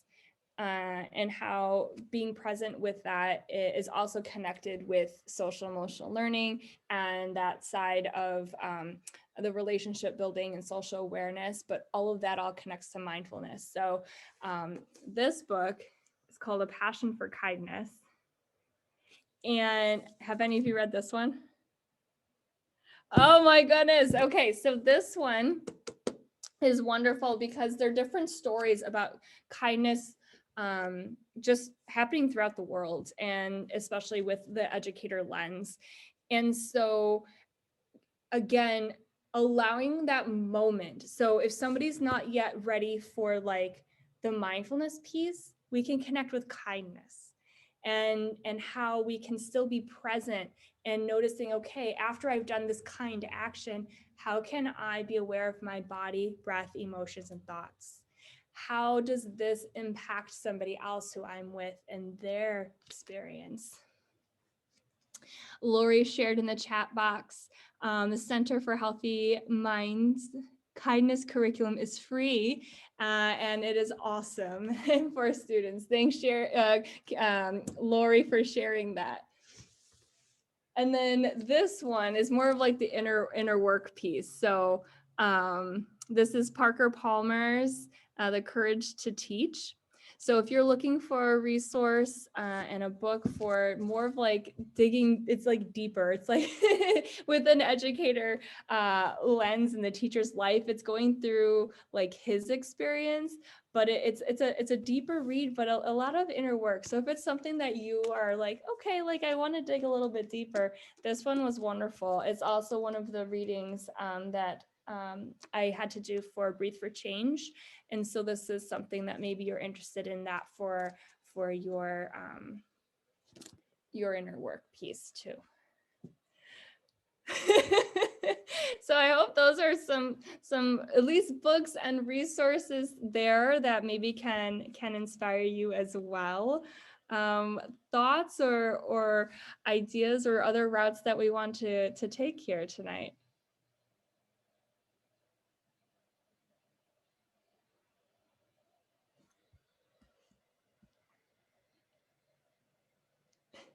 All right. So, Tracy, is there anything that you want to add on or anything at this moment? No, I was going to bring up The Mindful Way of Education by Daniel Ruckshafen, because he splits it into the 5 literacies. So I found that was really, if I was doing lunch and learns at one point, and so I would just do like a 5-week series and cover each of the literacies. Tracy, can you say it again or put it in the chat box too? Yeah, I'll put it in the chat. The Mindful Way of Education. I'll put it in the chat. Well, okay, so again, I'm going to run and grab one more book here, because in the chat box, see, these are the questions I love. This is how we're going to be learning. That's the best. Is talking about for our young learners. So hold on just a moment.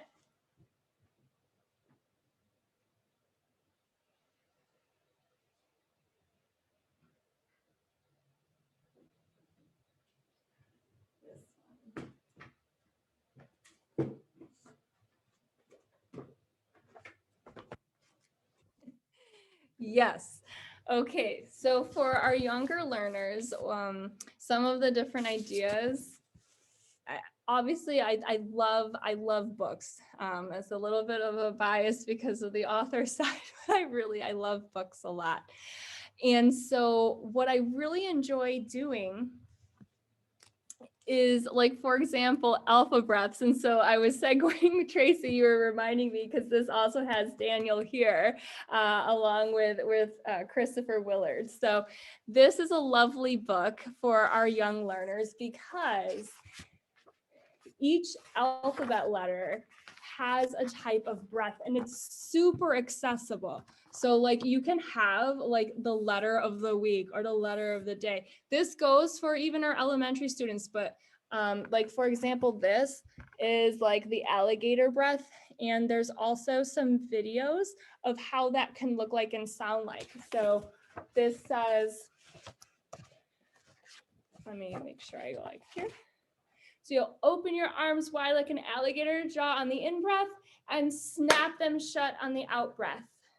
So they would be breathing in as an alligator and out.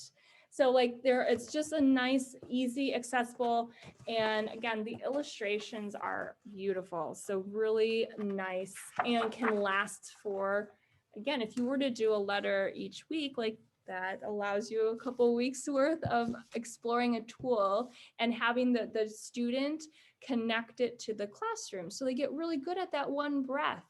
And also thinking about how can you transfer that to families? How can we bring the families along? Can there be that breath of the week and having them maybe create a video of doing that breath together and uploading it to Seesaw or something along those lines for our learners there.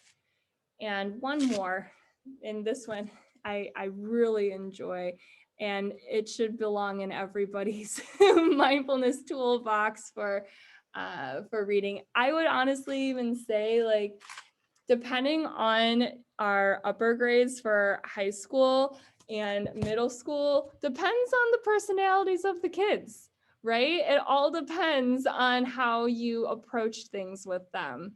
But this is kind of a similar piece and just allowing that opportunity for, like, I just pulled open to kindness, and that I guess relates back to kindness here. And think of something you've done for someone. And maybe you've helped someone in your family with something at home, or you've helped a friend at school. And think of something kind that someone else has done for you. And how did it make you feel? So this is like the loving kindness meditation in an accessible way for multiple students. And then it goes on to say, now think of something kind that you haven't done yet, but you will the next time you have a chance. Is there someone you can help or say some kind words to? And try to remember to do that kind thing when you can. So again, really accessible and nice. And there's 30 different types of mindful moments for students in that book, Breathe Like a Bear. Yes. More questions. See, this gets good when we have our questions. Then we can really tailor our learning together. Like, now's the time. I could keep going on and on about those things. If not, what I'm thinking, we can move to the implementation if other people have other ideas. Lori, go ahead. Well, I just wanted to share out, we were talking about strategies for working with young learners, and we did just the bookending of the day in one of our elementary schools, and then we began to share that with other elementary schools, just taking as part of the morning announcements over the PA system, just doing what we called just pause, listen, and breathe. And we modeled that from the Mind Up core curriculum and offered that each morning. And then our teachers in their individual classrooms bookended the day with it so that they ended the day in that same way. So the students were sort of feeling part of that community. And then we did the Alpha Breaths, was the book that we chose for the teachers, and made sure each teacher got a copy of that book, because that was for me, it was the best way for our teachers. They wanted to begin offering it in the classroom, but they didn't know how. And Alpha Breaths just gives you, I mean, it's the perfect venue for our classroom teachers, because they love to open a book and get that engagement going, and they've got the class right there. And so that was just the perfect book. So I was so glad you brought that out, Lindsay. Thanks for sharing that, and also sharing about even the importance of starting and ending our days. And that's for any grade level. Being able to transition in and out of spaces and in and out of time, and really capitalizing on any and all transitions. That's also that trauma-informed piece too. If you haven't had a chance to read that article, it is the required reading. Tracy, you might know offhand, the Trauma-Informed Leadership in Schools from the Inside Out. So that's the required article to read. And it's a wonderful article, and it talks about the trauma-informed pieces. And so that might be something to consider as well. Like, how can you structure the times during the day to support our learners? And I truly feel like transitions are an amazing avenue that we have, that sometimes they get overlooked and we move so quickly throughout the day.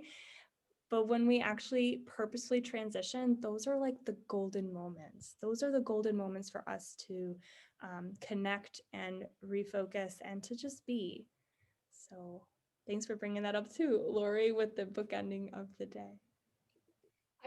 I know you recently maybe read the book again, Lindsay, but one of the chapters, they talk about a drop everything and move initiative, or I guess it is that's the name of the chapter maybe, but they share that, I think it was 1 week during the school year, it was kind of like a fun initiative they did, where each day they kind of added on like with some mindful movement, but then you never knew what time in the day it would be. And they would kind of announce over the speaker, this was an elementary school, like, all right, stop, it's time for drop everything and move. And so then everybody, even if you were walking down the hallway, like the principal's walking down the hallway, everybody, would do it together and be learning it and then sharing it with their families at home. And I think they did some incentive where if the teacher, I don't know, if like took a little video or took a picture and shared it on Twitter, that they would be like in a raffle. So the kids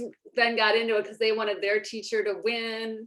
And so, yeah, I mean, that's a different route other than transitions, but just something fun to do. Like I know even at the high school level at Glenbard, where my husband's a PE department chair, they do like once a year, they do like this Live Life Well week. So it could be something that, some kind of version of that for, high schoolers to bring in an incentive and do something special just kind of for 1 week. That's fun.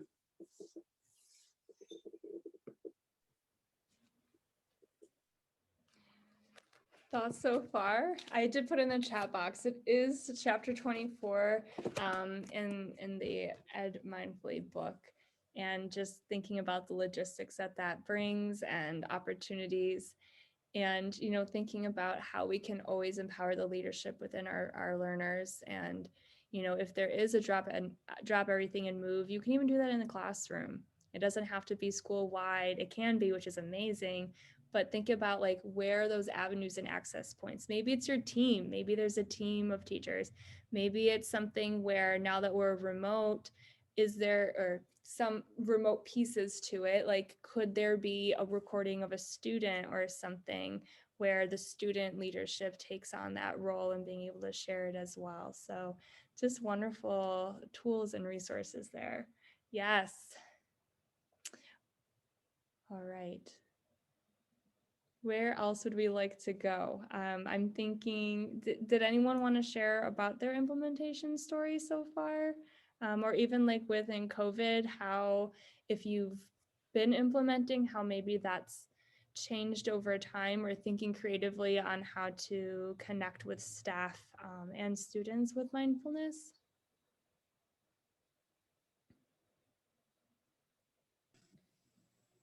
I was just gonna say, I mean, I've been implementing it with my kindergarten students. And like I said, I'm still learning myself, but it's become such a valuable part of our morning that they look forward to it. And to hear their conversations at 5 years old, just about how they are using mindfulness, how they are teaching their family members to do it. I taught my cousin how to take a belly breath when they got really upset. I showed them how to do the rainbow breathing we've done. So it's just really been exciting, although I haven't had my students in person all year, to see that knowledge transfer not only to my students, but to their families. I feel like we're educating the families as well. And if our students are suffering from trauma, their families are in trauma, and they need that support just as much as their children do. So I think that part of the remote experience and it's helped keep me calm with the nature of how we've had to teach this year. And I've just found that they really look forward to it, and they're using that language more on a daily basis and trying to share their knowledge, like I said, with other family members on how to calm themselves down or be more mindful. Yeah, and so what I've been noticing too within my coaching cycle, so I do like mindfulness coaching cycles as well for that job embedded piece, because that's how our practice can last and be developed. So there's kind of this routine where within the coaching cycle, so I start with the teacher and they develop a self-care plan. And so that's kind of where I really believe we really all need to actually take the time and create a self-care plan. In the slide deck, I did link an example of what that might look like and sound like. So like, for example, there's a bronze, silver, and gold plan. So like the bronze is like that day where it's like, okay, like I can commit, this is kind of my non-negotiable, that part of the day where no matter what, I'll do that. And the silver is more like, okay, like I had a pretty good day, what can I commit to? And then the gold is like, okay, I've had a really good day, what can I do for myself? So the teachers develop their self-care plan, and then we support into that and always check back with it. And then when they're embedding this into their classroom, when we have that coaching cycle, I wrote some different curriculum pieces and mindful moments. And so like that's kind of what we use in my district. And so I share that with the teacher. We practice together. What does that look like? What does that sound like? And then I'll model it for them. And then they will then start bringing into that space, and then they become empowered for it too. So what I ended up also being able to do in this remote setting is a whole grade level connected, and all of the grade level teachers wanted to explore it. So then each of the separate classrooms were able to start integrating mindfulness into their space, but then they wanted to come together as a whole grade level team. So we had everybody, it was still on Wednesdays, we are all remote. And then on Monday, Tuesday, Thursday, Friday, we're hybrid. But on Wednesdays, we had all the students in that grade level log on to Zoom, and then they did a whole grade level mindful moment together. Each of the classroom teachers, they were comfortable with the 3 collective breaths. That's the one moment that they feel like they want to integrate. So it really only takes one mindful moment. It doesn't have to be a large, grandiose thing if you're just having them get started. But they each took a breath. So they had the script, and when they got to the breathing, teacher 1 did it, then teacher 2, then teacher 3, and then they completed at the end and with the students. It was just really great to see the different avenues that we can go to empower students. And so like what you're mentioning, Colleen, is like then the students, they were just so excited that they start teaching it at home. And so finding those moments for that student leadership piece, that also supports the staff members too. Absolutely. I love that piece. So thanks for sharing that. And hopefully, I don't know, like if there's a way for you to connect with any other team members of your own. I don't know how many teachers at your grade level band there are, but could there maybe be a cross grade or that you can share with them remotely, something like that? Yeah, and I would be happy to do that. So, I mean, we plan together and we all talk about this quite a bit. So hopefully it's something we'll continue to move forward. And, with Kathleen being our first grade teacher, it's nice to know we're going to have that bridge. Yeah, absolutely. That's awesome. Does anybody have sometimes called mindful corners or mindful rooms in their schools? I know there was some conversation on our Facebook group page recently about, obviously teachers need to be trained in how to use those rooms and such. One psychologist at the Delaware chapter meeting brought up how she did a session for parents on how to create one in their home. So I thought that was a great idea. And then I know Lauren brought up that in their school, they use Generation Mindful has some posters that are great for those type of spaces. So that's a great resource. And she shared how they, trained people in their spaces. I think they even she has a video out of her, like the 8th graders walking through their mindfulness room and showing, because I think the 8th graders in their mindful mentor role teach the younger students how to use the room. So that was kind of a cool thing to hear. Stephanie, I saw your hand. Do you want to share anything about your experience with that?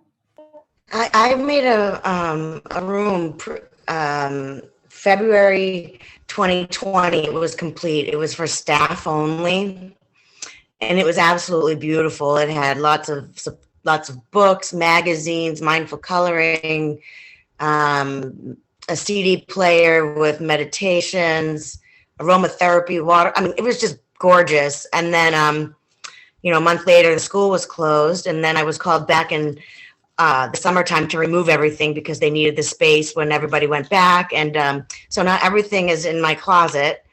And I have no idea if and when they'll allow me to bring it back.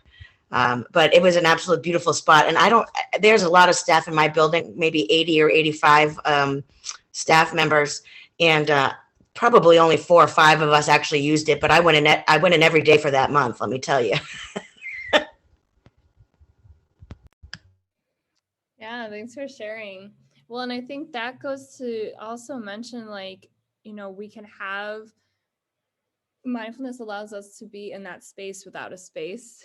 And so finding those resources for us to be able to share that. So if there are the mindful coloring pieces, well, students can still have their own, even at the dollar store, the small little, doodle pads, you can have that and they can create their own just in their own space so that we are safe for our COVID safety resources. But my favorite one, let's just do it. Have you done Thumb Pinky? Yes. Okay. So Thumb Pinky is one where you can coordinate, especially if you have those who with their hands, if you can't have a stress ball or whatever. I don't know what all of the safety precautions are within different schools, but there was that time where we could not really have anything extra in the classroom. So we can use what we have. So yes, there's the tracing of the fingers with the breath, but this one, you would have your hands out like this. And then first, let's just see where we're at. So put one thumb out and then one pinky out and then bring them back. And then the other side, one thumb and then a pinky, and then you'll bring it back. Now try to do that one more time, but at the same time, your thumb and pinky come out on one side. and then back. And then your thumb and pinky on the other side, and then back. So what this will look like is you'll breathe in on one side, thumb and pinky come out, and breathe out. They come back. Breathe in, thumb and pinky come out on the other side, and then breathe out and they come back. And so eventually you can do it quickly, which you're going to be, oh my, right? Like it's very challenging, but here's why, you know, with our brain, we have our left and our right side, our hemispheres there that are both working together. We're changing our thought process that we haven't done before, but also allowing that moment for students to really focus and bring their focus back. This is also a really good connection with social emotional learning of, if my hand doesn't look like this, is that okay? Yeah. Can I be okay with that? And how can I sit with that?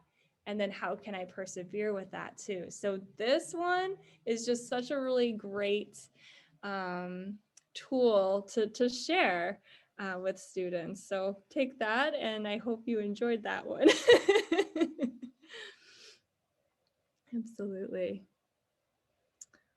Okay. So I am wondering, again, if there was anything else on somebody's heart that they wish to share for the implementation. If not, what maybe we can do, I kind of want to give time either reading that article with the trauma-informed lens and kind of start maybe moving into that area so that we have some different conversations about the trauma-informed practice piece. A step-by-step, okay, so the step-by-step implementation plan, the thing is yes and no. I mean, there's not a particular way of going, but every tool kind of has their own approach. And so that's where, again, this book in chapter 7, it outlines the steps for implementing. So again, I don't know if you have the book with you or not, but we can kind of take a look in there and I can preview some of those different pieces. So chapter 7, it talks about just like the steps for how to implement in schools. But it's a guideline. So you kind of have to see how this works for you in your school. And that's where this book gives you a whole bunch of ideas on how to implement it. So that's where it's kind of a yes and no answer. And that book was written by an assistant superintendent. So like, it's a great book to share with your administrators too, because it's, you know, she's speaking to that audience. Tovi found that really helpful to share with administrators, and that's how we learned about that and thought it'd be great for the Administrator Academy. Well, and it's really accessible, right? So like it's a small book, it's short, and even reading it, how it connects with the different mindfulness approaches throughout the whole book. It's really written in a nice way that even embeds the social emotional learning. So SEL are explicitly taught skills. And so this book also focuses on that explicitly taught aspect. So once you get to chapter 7, it walks you through like, okay, like I have to connect with first myself. So educating yourself about mindfulness. Then it talks about moving that into the school leaders and then moving into parents. There's a sample parent letter. So that's the thing too, like how can we bring all of the parties involved together here and having that transparent language, which goes back to making sure is that common definition. So and common language to use. And then once everybody there has their own practice, being able to share that with the students as well. But there is a section in the book that talks about developing like within the class, how that might look like and sound like. It talks about developing like the particular SMART goals and how that would be looking as well as along with the results and the team. So it really does walk you step by step in a really easy way. And this was that recommended book for the Advent Academy. So if you don't have it, this would probably be something that you want to look to maybe purchase, because it really does offer a really simple but accessible way of implementing. But I wish there could be a better answer for, is there a step-by-step guide? But it really depends. Every district is different, every experience and knowing the community is different. And so some schools have a big investment and they're ready. They just don't know what avenues to pull into. There's those that have that resistance that you have to take a more organic, slower approach. So it really depends, knowing the community that you work in and bringing them along as well. Speaking of letters, I did pull this one too. So James Butler, he's also within the Educating Mindfully book, but he has Mindful Classrooms. He also just shares really accessible ways of scheduling your day to embed for mindful movement and mindfulness. And also in the book, our Educating Mindfully book, he also has a parent letter, or I think the superintendency letter. So maybe if, for example, for administrators, if you're able to help craft the language around what to be shared, that might be an avenue as well. If it's kind of pre-crafted, they're more likely to do it sometimes, depending on your administration team as well. So I don't know if that answers your question or not, but Teresa, would you, okay. Do you want to share anything else about that, or anyone else? Lori, do you have any insights as well for implementation as well?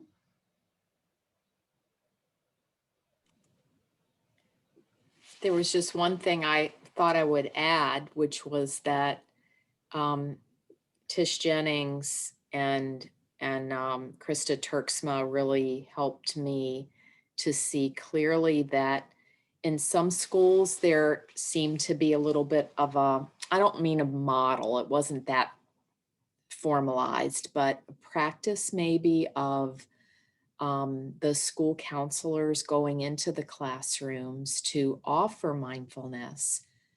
And then the teacher would kind of tap out because the teacher wasn't a full collaborative partner.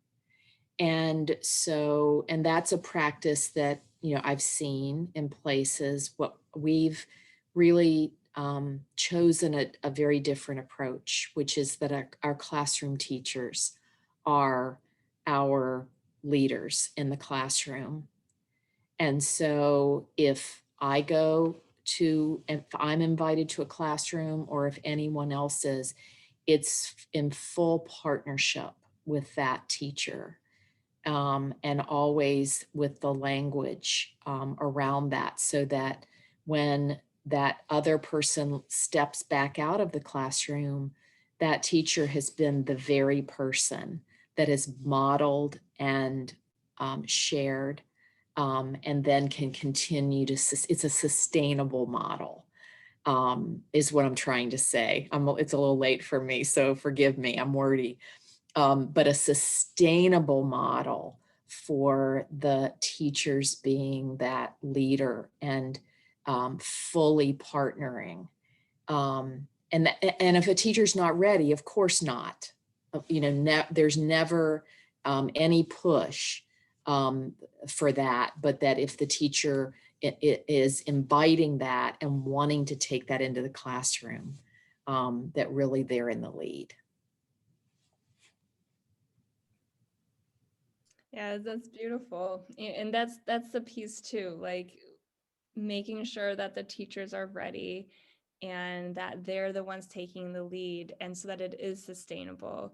Because there are like outside providers even that can come to your school and can share that, but the moment that the outside provider leaves, often then that practice leaves when they leave. And we're wanting as a community to make sure that these practices are within ourselves, within our students, within our spaces.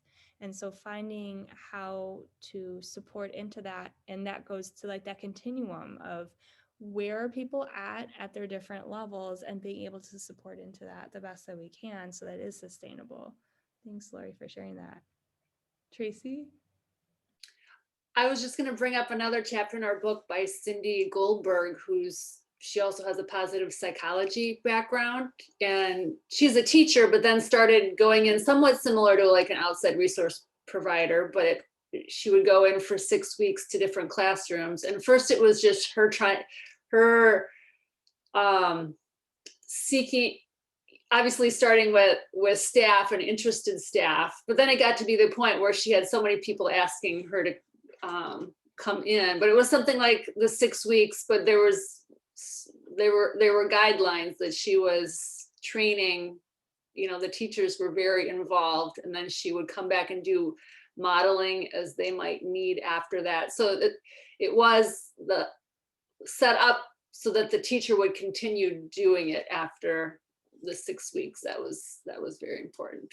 But again, just another example that's in the book.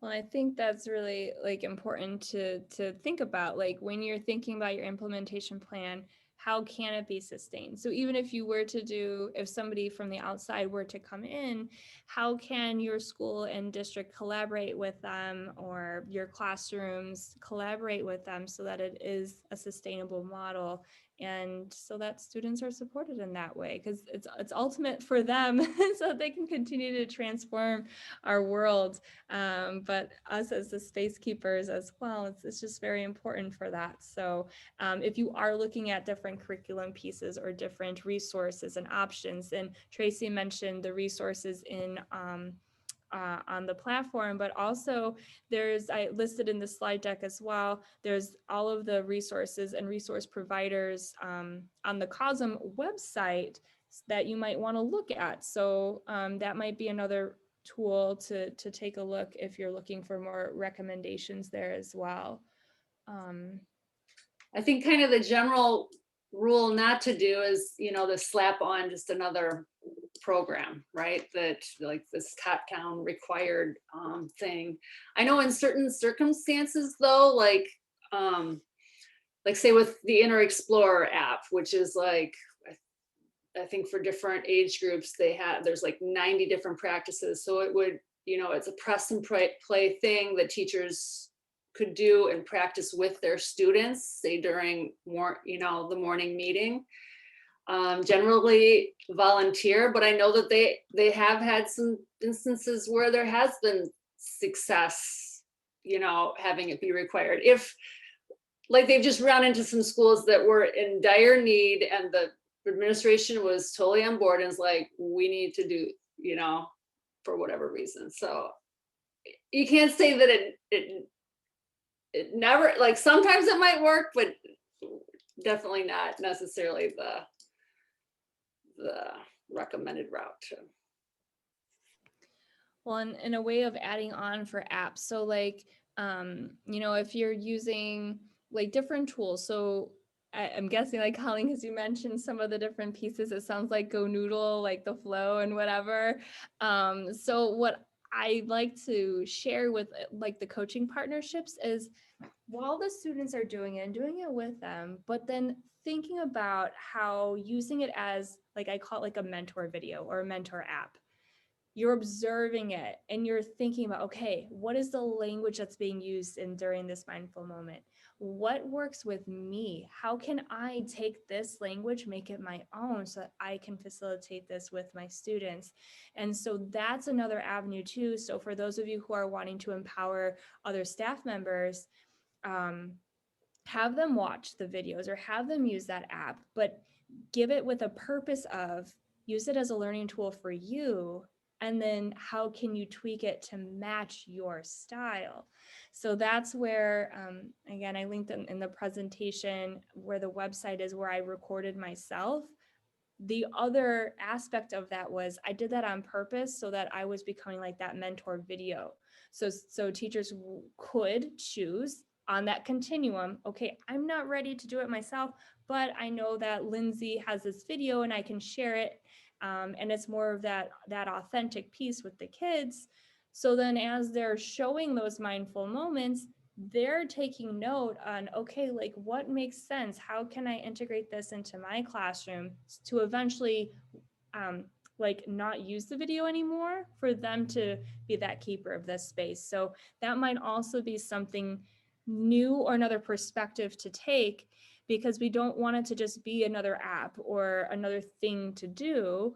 We want it to be that special moment that also builds the community. Again, going back to social emotional learning, going back to trauma-informed practices, we know the relationship is key. Mindfulness allows us that opportunity to continue to form trust and continue to form relationships. This is an absolutely powerful tool, such a powerful tool that you can have, especially when you can lead it and when students can lead it too.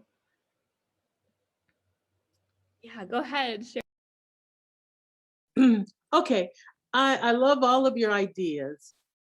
But I'm thinking about what Kathleen said. You know, she wants to learn this also for herself so that she can model it for her students. So for me and Kathleen and Colleen, who are really vested in this for our school next year, where do we go? Where do we start to learn the mindfulness and to start practicing it so that when we are implementing it for our students, it would be easy for us to model? I mean, it's good to say, yes, start with this book and it says do the bunny breath, and we do the bunny breath. And so we're doing that with our kids, but to make this as holistic and as generic as possible, I think that it would be best if we were actually in tune or practicing mindfulness for ourselves.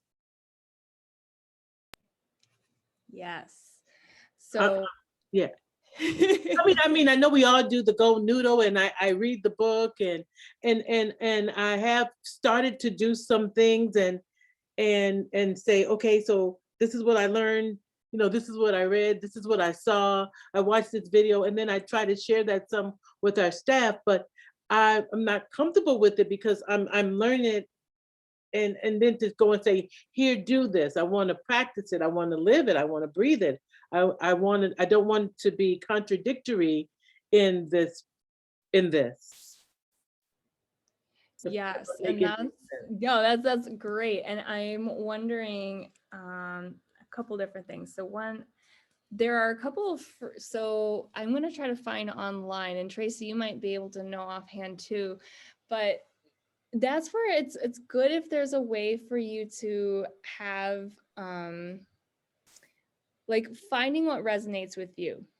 So like, does yoga resonate with you? Does having a meditation teacher, or does the app outside, like what resonates with you so that you can continue to experience it? And that's going to go back to that self-care plan.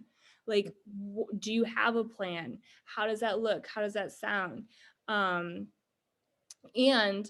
there are a couple free programs out there, and I was going to look on here for the there's an MBSR, like there's some different free ones that are quality, but there are other trainings that you can take as well, but you don't have to be trained. It's recommended if you do have it, but you don't have to be.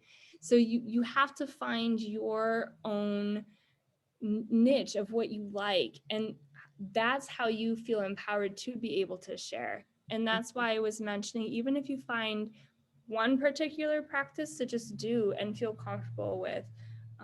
So I would encourage us, and we can kind of share out what are some of those tools and resources. And I did link Lauren's resource on to the slide deck as well that have different avenues, but are there particular apps? Are there local resources within, like local yoga studios or local meditation areas that you can connect with? So it's kind of hard to answer that because that's your journey. Yes, Tracy. It's kind of a big reason why COSM was created, because it's not just taking like that one-time training or whatnot, or doing those simple practices with students, but to support each other in staying committed to our practice and strengthening our practice. So one thing we've added recently, like we just finished, and Teresa took this with social worker Maria, a 6-week, we call it Mindfulness Fundamental Series. But so it's similar, like an MBSR course, like an 8-week course would cost like $500. And like we wanted to have something more accessible. Like obviously we right now we're not having like specifically MBSR trained trainers teach it. But like Maria, she had been trained with Amy Saltzman. She had done trauma-informed mindfulness with David Trelevin. So she had several trainings under her belt and had led several of these type courses for her staff. So it was like a 6-week series where you get to know each other, go into breakout rooms with each other. She would give it like an assignment for the week. It just kind of helps with that accountability to your personal practice. And so we hope to then have different ones throughout the year that you could keep kind of just taking them throughout the year. And for instance, we'd love to have Lori lead one because she's been trained in care. So it's kind of just that different unique takes on like mindfulness fundamentals that we just to keep in community and keeping that personal practice up high on our self-care plan. Thank you, Tracy. Yeah. Oh, and I did want to offer, so we're doing some grants. We're hoping that our membership will eventually kind of be free to everyone or a very nominal cost. And so we're trying to get up our membership to like 1,000 members. We're like at 700 right now because one of these grants we're applying for with Templeton Foundation, they're looking for established communities like of 1,000 and more, and to give like potentially over $1 million grant to us.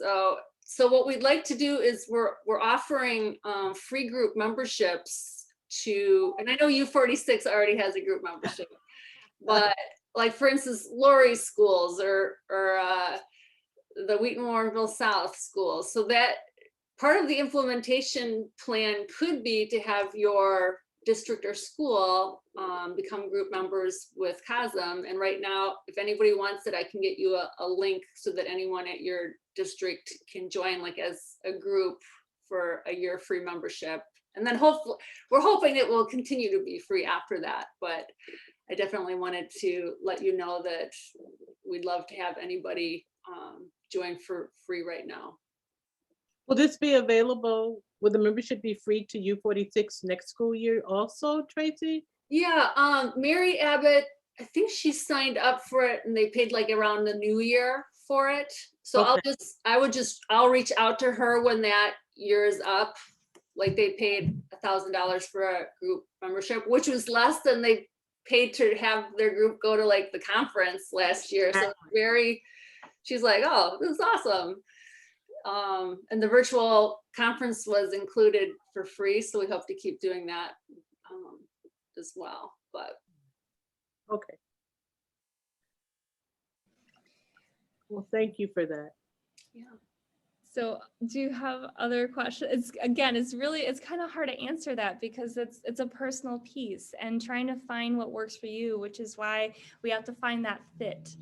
And sometimes, we've had one experience and we think that's every experience, that it doesn't work for me. When really, sometimes it's this, we're in a different space every day. As in like in this moment, Lindsay right now in this moment is not Lindsay who's going to be tomorrow. And that's the power of mindfulness too, is recognizing when we're in our space and out of our space. So if you've tried a type of practice and it didn't quite resonate with you on a particular day, that's okay. Like seeing, well, maybe I can try that again, or maybe there's another avenue. And that's the beauty of like what Tracy's trying to create within our self-care pieces within our platform so that we can give a whole bunch of different ideas, like whether it's the energetic piece with Qigong or the yoga or mindfulness, or I mean, there's so much, and you have to find the thing that works for you. And how we can share with students, it really does impact how we are inside. And that goes back to, you know, the Parker Palmer book about the inner world matching the outer world. I'm noticing in the chat box that Teresa was mentioning a few things too about, yeah, like most likely that's why, like if people don't have their own personal practice, they're not invested in it, which goes back to also that first thing where we talked about personal practice, personal practice, personal practice. If it's not there, they're not going to be invested. They're not. They can see it, they can see it's great, but until they actually experience and commit to it, like that you're exactly right. So thanks for sharing that in the chat box. And a lot of times it's like green eggs and ham. Like I know Inner Explorer shared this story how like they had it voluntary at first, and like this one teacher is just not gonna do it. And then it got to be a point where almost pretty much all the classrooms were doing it, but this one teacher who wasn't doing it was having all kinds of classroom issues still. And it got to the point where like, okay, either use Inner Explorer or you need to share the plan, or it doesn't necessarily need to be Inner Explorer, but you know, bring mindfulness or whatever in your class. But once she then started her personal practice and kind of just opened her mind and just giving it a, you know, releasing the resistance for a little bit and giving it a try. Now she's like the biggest proponent of it. So that's, you know, a little hope for when you meet those resistant people that eventually, and Matt shares the same story, Matt Dewar, in his chapter in the book as well. Like he just keeps sharing, what does he call it? Like just those powerful experiences. And that's all he's done for like 5 years. Just, and sometimes there's these people who never show up. And then at one point, 4 years from there, all of a sudden they're like knocking on his door and being like, you know what, I think I'm ready. So it's like, you just gotta be patient. Yeah, it takes time. And, you know, that thinking about every moment that we show up in a space, that is a moment that we can share, and it's a moment that we can empower people to see and experience. And it takes time. You know, I mentioned that from the committee, I also did like those mindful moments, and I would tell myself, if even one person comes, it's worth it. And so for that one person, they're still impacting an entire classroom of students. And that's 20 students who then can impact and impact and impact. And that's that ripple piece. So I also have had that experience where, you know, there was the resistance, but when we show up consistently and we have that, then people start asking. And it's those moments when that question comes up, and just be patient, like truly just be patient with it, and just seeing what works for your school, what works for your class, what works for your community, and what works for you. Colleen? Yeah, I just had a question, and I don't know if you can answer it, but again, I'm thinking back to, and I don't want to just keep making it about young learners, but you know, for Kathleen and myself, you know, I'm not in the classroom right now, so I don't see the same types of behaviors that I would typically see, you know, so I can put a child in the waiting room for a couple minutes and let them regulate themselves and bring them back to Zoom, you know, if I need to do that. In our classroom settings, we don't have that opportunity to step away. You know, we're caring for young children that need us all the time.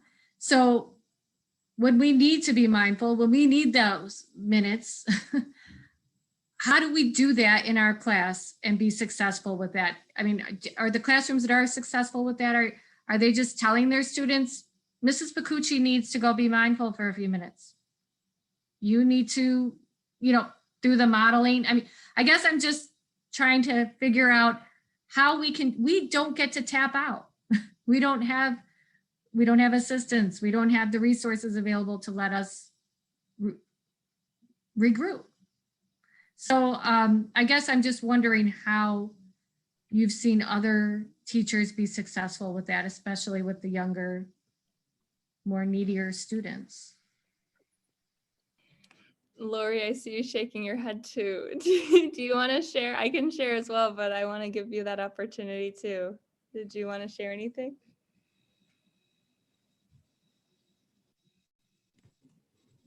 I was just thinking, Colleen, when you were sharing that that's exactly what Tish Jennings was talking about when she wrote Mindfulness for Teachers, because this unique context that classroom teachers work in, that includes not only that inability to just walk away and say, I need to go regulate, right? I need this time and bye, right? That isn't an option.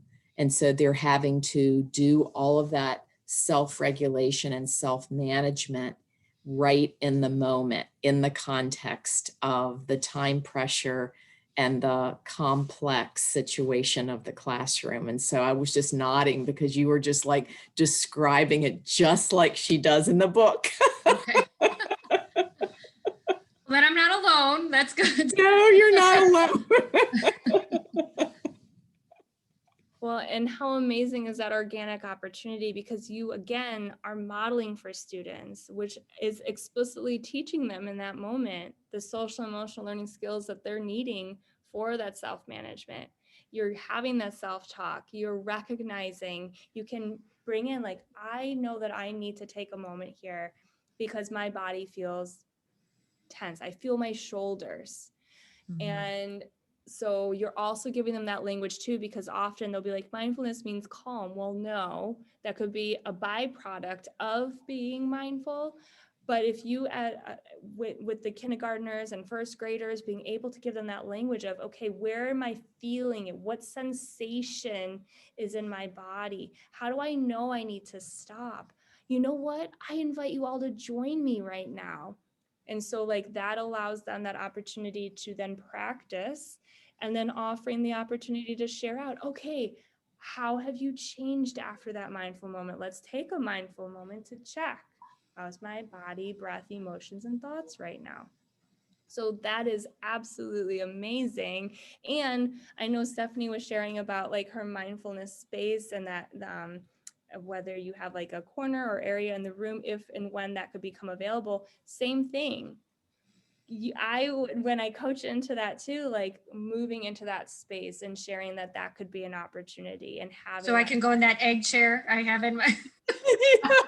Or stand by it if you can't fit in it, right? Yeah.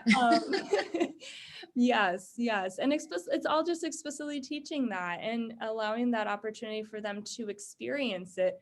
This week, I was doing a lesson about self-talk through mindfulness, and there happened to be in the moment a spider that was dropping down from the ceiling, and obviously the students, but that was a perfect opportunity for the self-talk in the moment. And so we took that as, okay, like step one, like notice your thoughts, where are they at? And then what is the inner self-talk that you're telling yourself?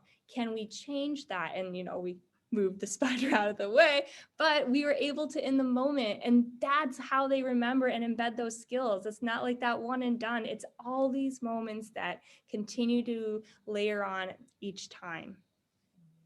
Well, and then maybe that's where Kathleen and Cheryl and I could at least be a support system for each other in some ways. If I'm on my break and I'm walking past Kathleen's room, I can do you good? Do you name it? Maybe if we do a better job of trying to, because we are in silos, to look out for each other a little more often. And Colleen, I have those moments too, where I need a break, and that I am practicing self-talk. Mostly it's like off the edge, but it's still self-talk. Right. So yes, so that's why I was like, I think this is really important, and so I guess that I'll get together with the two of you and we can talk about maybe what are our interests and try to figure out how we can practice it so that while we're implementing it, that it's just generic. It's part of what we're doing, because then that's what the kids will see, that this is what we're doing, and so that we're modeling it for them. Yeah. Lindsay, Well, with you our, have like the three of you as a community of practice. And so by the three of you, I know we're almost out of time here, but, allowing, for example, the Calm app or something where the three of you start it, allowing that online space and invite other teachers like, hey, we're going to be doing this at this time. Feel free to join us, but we're going to be taking that time for us, and, allowing that opportunity for other people to join you so that the modeling piece continues, and then being able to add it into the classroom as well. Yeah, it's great that the three of you are together in this. Tracy. And you suggest the Calm app? Yeah, Not Calm app, there's Headspace, My Life, and all of those, again, they're linked. I can, since everybody's on an email after this, because I know we kind of took like so many different detours. Again, I didn't know where or what was going to happen given all of the changes today. So I really am very grateful and all of you for all of your grace. And again, being very late at night in all of our minds after a long day of teaching. I know I'm kind of on that area as well, holding this space. So I appreciate all of you for that. But afterward, I'll make sure that I get everyone's email from Tracy, and I'll kind of highlight different pieces as well, so that there'll be a combination of everything, and highlights also that might be helpful that we didn't get to tonight. I can make little mini resources and tools for us here. we have a Google folder for anybody who takes the Administrator Academy, and that is in the learnings, in the Learning Center with all the videos. I think it's in the overview section, and it has, so if you go on there, there's like if you have a resource to share it with me and I'll add it to that. So it's just, from here on out, we are like a mentorship community. So when I email everybody that link to join the group, anybody can join as a group member, and so that interested people in their district can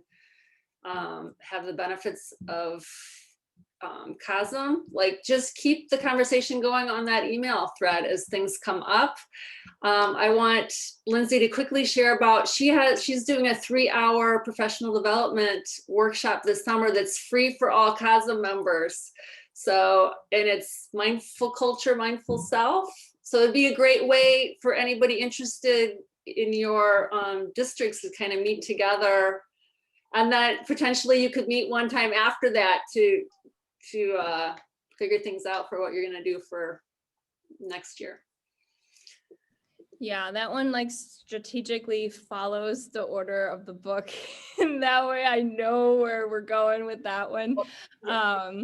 So yeah, it'll be over summer. And then also just giving a little shout out to, I'm doing a summer wellness workshop with the DuPage Regional Office of Ed. And that is open to, Lake County for that one. Gosh, they're all over. Yeah, so Lake County, that's open to anybody, anywhere. And if you are in Illinois, there is actually 6 PDs. So it's something that's also linked on the slide deck. Again, I'll highlight some of these things afterward. I just, trying to follow the heart and the time and giving that space here for what we're needing as a group, because we're all coming from different walks of life here and experiences. So again, I'm so grateful for this time. Let's take a quick mindful moment just to close, and then going to bed or dinner or wherever you may be. So again, finding that space wherever you choose, maybe sitting or standing, connecting with the bottoms of your feet, again to the top of your head. One more moment here to check in with yourself. If you like, as you connect with your breathing, if that's safe and comfortable for you, feel free to close your eyes or look gently somewhere. And just connect for a moment, thinking about the intention and this space and this time and this work. We'll take 3 community breaths together to close this time. Taking a breath in and a breath out. 1, taking a breath in and a breath out. 2, and taking a breath in and a breath out. 3, taking any other moment here for you. And as you are ready, with gratitude and a smile, you may open your eyes, coming back to the space. Again, just thank you so much, and feel free to share any feedback. I know Tracy and I will be the last ones on here, so have a wonderful evening and enjoy. Good night. Thank you. I enjoyed watching Kathleen snuggle. I know. I'm so tired too. It was my mindfulness practice just like, Yes. Tracy, I have a question. Mhm. I was looking at all of this and just some different things, like, purchasing the books and all this.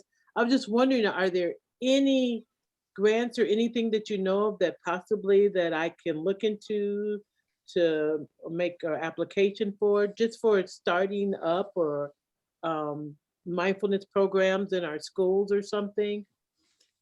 Well, I know like Action for Healthy Kids, they have their Every Kid Healthy Week coming up at the end of April, and I had a little e-blast over the weekend on it. They do $1,000 grants for SEL, and it's a really simple application process. I've gone through it once with my husband's high school district.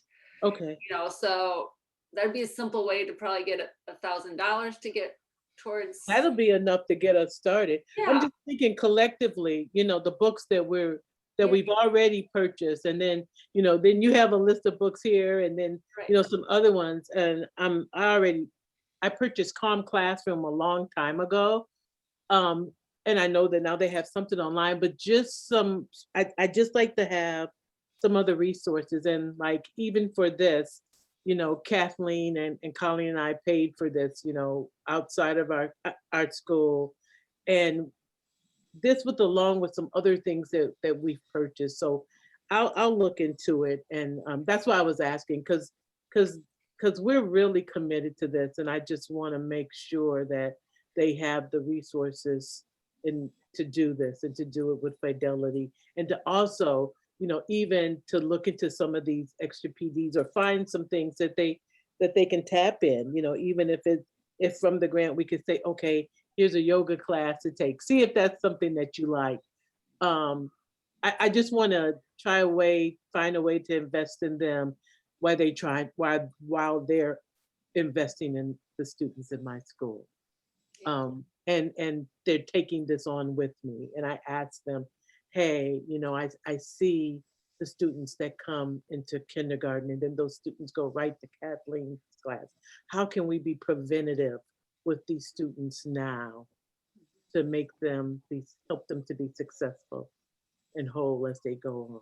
So that's why I was asking. And if you hear of anything else, if you could just email me or something like that, but I'll look into that. Yeah, no, we'll just keep trying to share everything on our member site. Like I recently, I think it was in like the weekly mindful check-in last week. within that, I shared about the $1,000 grant kind of thing. So Okay. as I hear about things, I kind of share them out on Facebook and in the group.